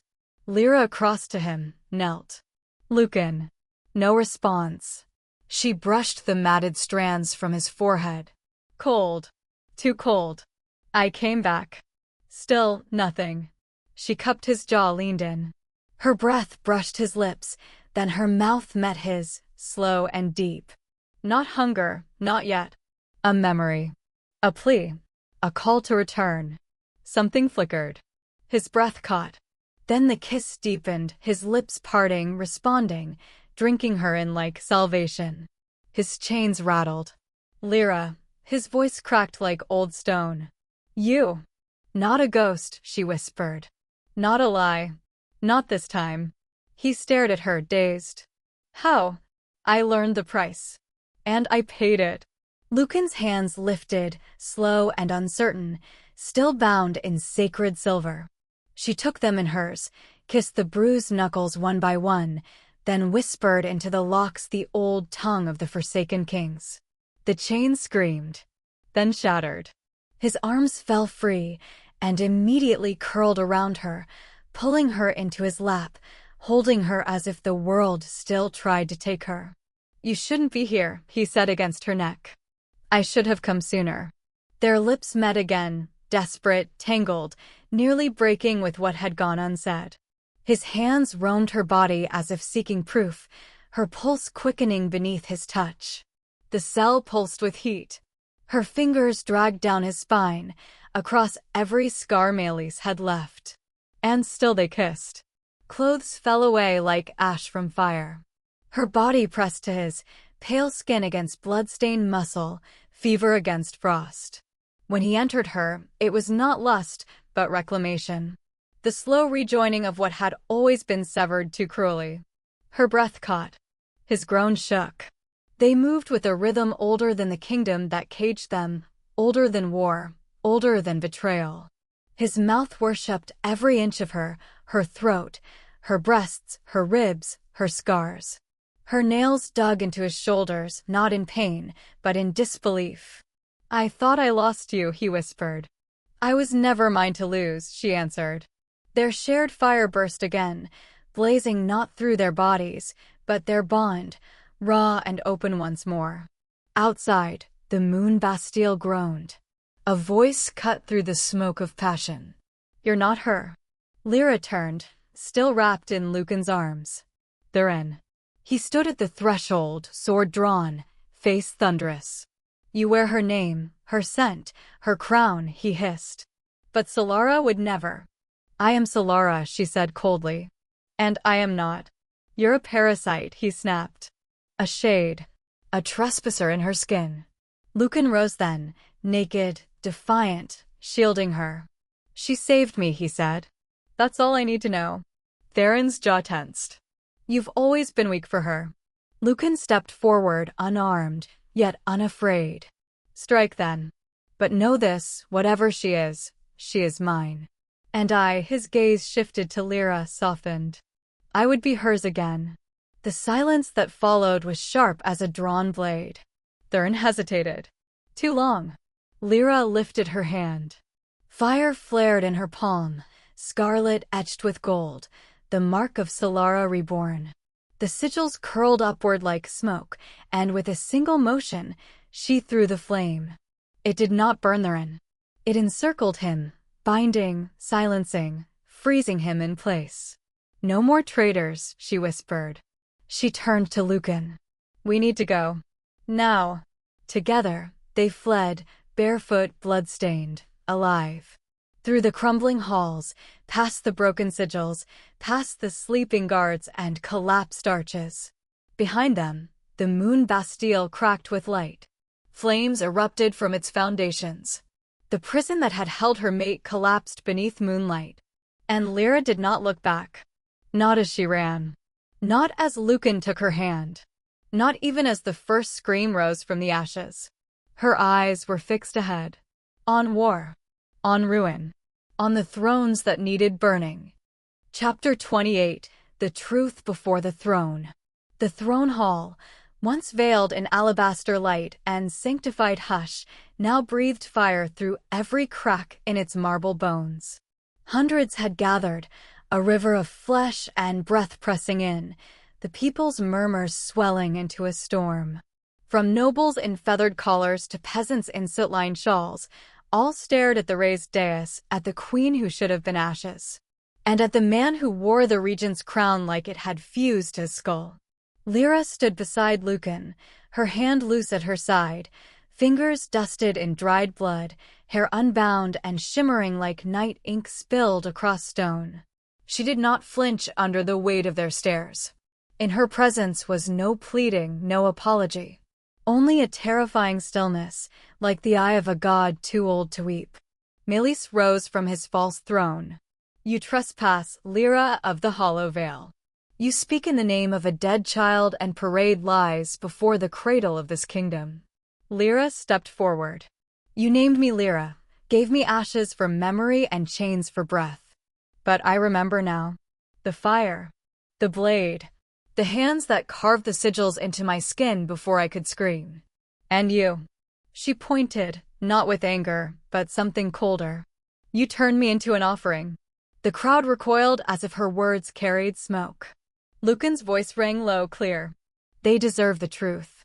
Give it to them, Sylara. A single gasp cracked through the stillness. The name had been forbidden for 10 years, ever since the night the palace burned and the last heir to the moon bloodline was declared dead in an accident of the gods. Now she wore it like war paint. I was not taken by plague, nor by fire's whim. I was sacrificed. Her eyes found every pair in the crowd, every open mouth and furrowed brow. The regent sought immortality not through prophecy, but through the devouring of royal blood. My blood. The soul ritual you call king's right, it is nothing but cannibalism dressed in sacred verse. You lie. Melis's face twisted. This is sorcery. She's possessed. Lyra took another step forward. Then let the gods strike me down. She tore open her collar. Across her chest, jagged sigils pulsed, runic scars that shimmered red with every heartbeat. The crowd collectively recoiled. The marks were forbidden glyphs, used only in the darkest rites. Old kings had banished them. Melis had revived them in secret. See them, she whispered. These are the teeth of his power. Lucan turned then, face carved in fury.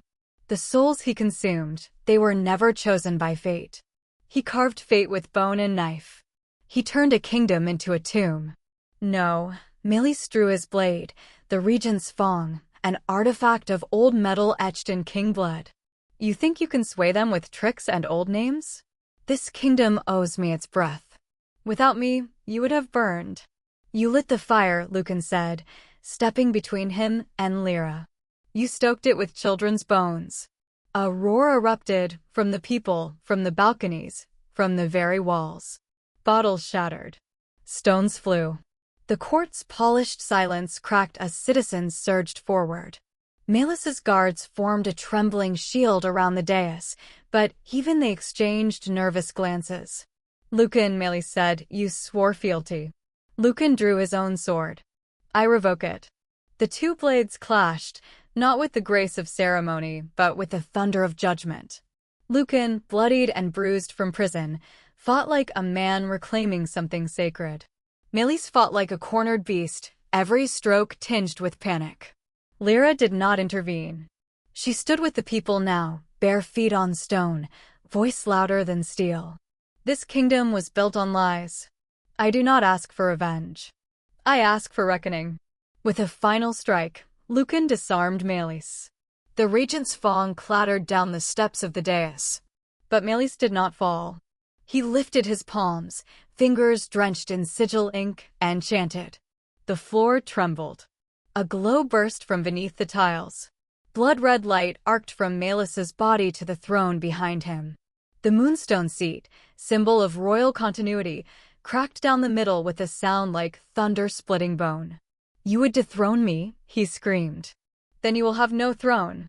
With a last breath, he spoke a curse that had not been uttered since the time of the old kings. If I fall, this kingdom falls with me. And he ran. Into the sacred corridor behind the throne. Into the inner sanctum where no blood had been spilled for 1,000 years. Lucan followed, but Lyra caught his arm. No, she said. That death belongs to me. Lucan's eyes were rimmed with fury and dread, but he did not stop her. As she stepped into the sacred corridor, the temperature dropped. The sigils on her body burned. Stone walls shimmered with ancient mirrors, each reflecting a younger version of her face. A child in flames. A girl chained. A woman waking up in a stranger's body. And then Melis, slumped before the altar, surrounded by cracked vials of spirit essence. You've ruined everything, he rasped. I'm not here for a kingdom, she whispered. I'm here to end your fire. He lunged. But she had already drawn her hand over the old scar on her chest. With a flick of her wrist, the fire within her surged, igniting every rune Melis had carved. He screamed, not with pain, but with the howl of a man who realizes too late that he was never the god he believed himself to be. The altar exploded behind him. The sacred corridor crumbled. From the throne room, the crowd saw a column of flame erupt into the sky. For a moment, all were silent. Then Lucan stepped forward, voice raw. "She is gone." But even as he spoke, a shimmer sparked in the center of the room. Lyra emerged through the smoke, robes torn, hair blackened by soot. Alive. But not whole. Not anymore. She stepped toward Lucan. The people parted. "Melis is dead," she said. "And the curse?" Lucan asked. She opened her palm. A piece of the old throne, still glowing, rested there. "Not lifted," she murmured. "But broken enough." She turned to the crowd. "This kingdom is yours. Rebuild it with truth." Someone bowed. Then another. Then the entire hall knelt, not in obedience, but in acknowledgement. Lyra did not take the throne. She turned away from it and whispered, "The fire ends with me." Behind her, the flames finally died. But something colder waited in the shadows, something stirred by the breaking of old laws and older lies. Something that had not been named in generations. And in the silence, Lucan whispered to her, "You came back." Lyra looked up at him, eyes rimmed in red, and said, "For the truth. Not for love." But her hand still found his. And for now, it was enough. Chapter 29. You Were Worth Dying For. The temple was crumbling. Lucan's boots slid on scorched marble as columns split like bone, their gilded engravings liquefying in the unnatural heat. Red-veined light bled from the center of the sanctum where Melis stood, robed in the remnants of royal sanctity, lips moving around a curse older than the throne itself. And in his arms, Lyra, no, Sylara, clung to breath. Her hair, once ink-dark, flickered with threads of white where the flames licked near. Her hands gripped Lucan's torn tunic, pressing into the wound already blooming across his ribs, as though willing it shut. Blood slid down her arms, not all of it his. The sanctified blade lay behind them, bent at an unnatural angle, the sigils along its spine broken. "You have no time," she whispered. "And you have no heart," he answered, but kissed her forehead. Above them, the temple's vaulted ceiling groaned, ready to collapse under the pressure of Melis's final working. The king's blood and seal, sacrificium regnum, was not meant to be cast in haste. Not meant to be cast by one whose soul was already half undone. Melis's eyes had gone the color of dry bone. He screamed words not meant for tongues anymore, and the floor cracked beneath his feet. "You would burn a kingdom for your whore," he howled at Lucan. Lucan only stood straighter. "I would burn myself," he said. "And thank the fire for the privilege." Sylara pulled herself to standing with him, though her knees shook. "You never built a kingdom," she said to Melis. "You built a tomb. And filled it with daughter's blood." Melis shrieked. A pulse of light shot toward them like a spear of sun-stoked metal. Lucan stepped in front of it. The force of the strike tore through his side. He staggered, fell to one knee, coughed blood that shimmered with silver threads. But he did not fall entirely. His body, faithful, strong, foolish, held ground. "Lucan," Sylara caught him, her voice breaking, the war mask slipping. He looked up at her with glassy eyes, touched her face with a trembling hand. "Don't," she whispered. "Please don't die for me." "I already did," he murmured, eyes fluttering. "The day they burned you." Before she could respond, the chamber surged with a second light, sick and golden. Melis was raising the final seal. The one that would kill them all. Sylara turned. Her fire rose. She shoved Lucan with all her strength into the only remaining column of pale blue radiance, the light of the Oath Stone, where the gods still whispered mercy for the almost dead. He shouted her name, but the stone took him. Then she faced Melis. He saw her coming and laughed. "You won't kill me," he spat. You're half ghost. You're no queen. She bared her teeth. I'm ruin. That will be enough. Their powers collided in silence, his drawn from blood-inked vellum and old betrayal, hers born of soul-stitching and sacred rage. The chamber caved. Stone met fire. Air turned to ash. When the temple finally collapsed, it did not scream. It sang a deep, sorrowed hymn, one that echoed across the citadel like a bell rung for the dead. They pulled Lucan from the rubble before dawn. The oathstone had flared once more before dimming to stone. When the clerics reached it, he was unconscious, covered in ash, cradling a strip of red silk soaked with blood. Her blood. He would not speak. They stitched his side. They bandaged the burns. He tore the dressing off again and again, whispering only one thing. Where is she? The guards returned with charred armor. A cracked pendant. A sword's broken hilt. Lucan collapsed over them, shaking. I told her she was worth dying for, he said, voice raw. And she proved it true. No body. No bones. Only blood and a name burned into stone, Sylara. But the temple ruins were not silent. 3 nights later, when the wind changed, those passing by swore they saw light stir beneath the soot. Not fire. Not magic. But something gentler. Warmer. A single thread of gold rising from the ash like a breath. A spark. A promise unextinguished. Chapter 30. The Alpha Who Waited. The moon hung low over the still waters of the lake, caught between silver and silence. Mist trailed over its surface like breath from the sleeping gods, curling along the shore and curling again over the soft moss where she lay. Lyra stirred. No, Sylara. No, something else. The name on her tongue didn't have a sound. It was a weightless awareness, a presence that didn't fit neatly into the cage of what she had been. Her hands trembled as she lifted them to her face, brushed away damp strands of hair, touched the corner of her lips as if unsure they were hers. A voice cut through the quiet like sunlight through morning frost. You're awake. Lucan knelt beside her, backlit by the fractured moonlight. He looked unchanged. But he wasn't.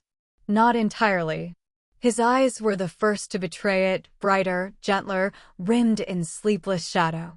One hand hovered, not touching her yet, as if afraid the contact would break something too fragile to name. You never left? Her voice rasped, soft, brittle as a reed flute played too long. He didn't answer. Not with words. He simply shook his head once and lowered his gaze to her hand. For a moment she studied it too. Pale. Scarred. Whole. She flexed her fingers, no pain, only the echo of flame. The weight of her own heartbeat settled into her chest like a returning star. I saw you fall, he whispered. I thought. She reached up and traced the edge of his jaw, stopping the confession before it turned to grief. You were there, she said. That's all that matters. Silence stretched again, not empty this time, but full. Lucan sat back on his heels, eyes searching her face. Do you know who you are? I don't know what to call it, she murmured. I remember Lyra's kindness. Sylara's rage. But neither fits. I burned, and when the fire passed, something new was left behind. He nodded, as though he'd already known. Whatever you are, he said, you came back. Her breath caught. I came back because you were waiting. Lucan reached for her hand at last, not with hunger, not with desperation, but with reverence. She let him. The calluses of his fingers rasped against her palm, grounding. The bond between them pulsed, not with command or dominance, not even the wild thrum of an alpha's claim. Just resonance. 2 souls no longer fractured. 2 hearts no longer cursed. They sat there, hands entwined, for a long while. Where are we? She asked, finally glancing beyond the shore. The moon's spirit lake, Lucan said. Legend says it reflects only the truths you're willing to carry. She looked toward the water. Their reflection shimmered, her hair a halo of moonlight, his shoulders bowed under something softer than sorrow. I don't know how to begin again, she whispered. Then don't begin, Lucan said. Just continue. With me. She looked back at him, uncertain. "Do you still want me?" she asked. "Even like this?" "I wanted you when you bled from your mouth and cursed my name," he said. "I wanted you when I thought you were gone forever. And, if you'll let me, I'll want you still when your hair is silver and your fire nothing more than warmth in your eyes." Her fingers tightened in his. "Say it again." Lucan exhaled slowly, voice low. "If you still trust me, then this time, I'll wait for you to grow old." Emotion cracked her open like a tide breaking the shore. She surged forward, and he caught her, not in desperation, but in awe. Their mouths met in the hollow space between grief and grace. Slow, tasting of salt and promise. Her body leaned into his, light and shadow blending. His arms came around her, reverent, shielding, never demanding. Clothes rustled softly as moss bent beneath their weight. She straddled his lap, forehead pressed to his, and kissed the years they lost into his skin. His breath caught against her throat, a sound of worship. His hands roamed her back, tracing the lines of scars and rebirth like scripture. The heat between them built not in hunger, but in recognition. She guided his hand to her chest, and he paused there, palm over her heart. "You're real," he whispered. "I am. And you choose me?" "I do. No ritual. No command. Only choice." He lifted her carefully, laying her down on the moss, and followed, pressing kisses to her collarbone, her shoulder, her temple. Each touch was a wordless vow. Their bodies moved like poetry, rhythm found in the echo of breath. The lake mist shrouded them in silver. When she cried out, it was not from pain or fear, but release. And when he followed, it was with her name on his lips, not Lyra, not Sylara, but something only he had the right to speak now. The name of the woman who lived. Later, they lay side by side, limbs tangled, breath slowing. The stars hung low, and the lake whispered beneath them. Lucan shifted, propped himself on one elbow. "What will you call yourself now?" She stared up at the sky. "I don't know," she said. "But I know what I want to be." "What?" "Yours." His throat bobbed. "I'll never deserve you," he said. She turned to him, eyes luminous. "Then we'll be undeserving together." He laughed softly, pulled her close again. "Deal." She nestled against him, sighing. "Lucan. If the moon forgets us again, if the world burns." "I'll wait," he said. "Every time." They fell quiet again. And on the lake's glass surface, the moon cast their reflection, not a bond bound by fate, nor blood, nor curse. Just two figures intertwined. Two hearts side by side, no longer doomed. Only choosing.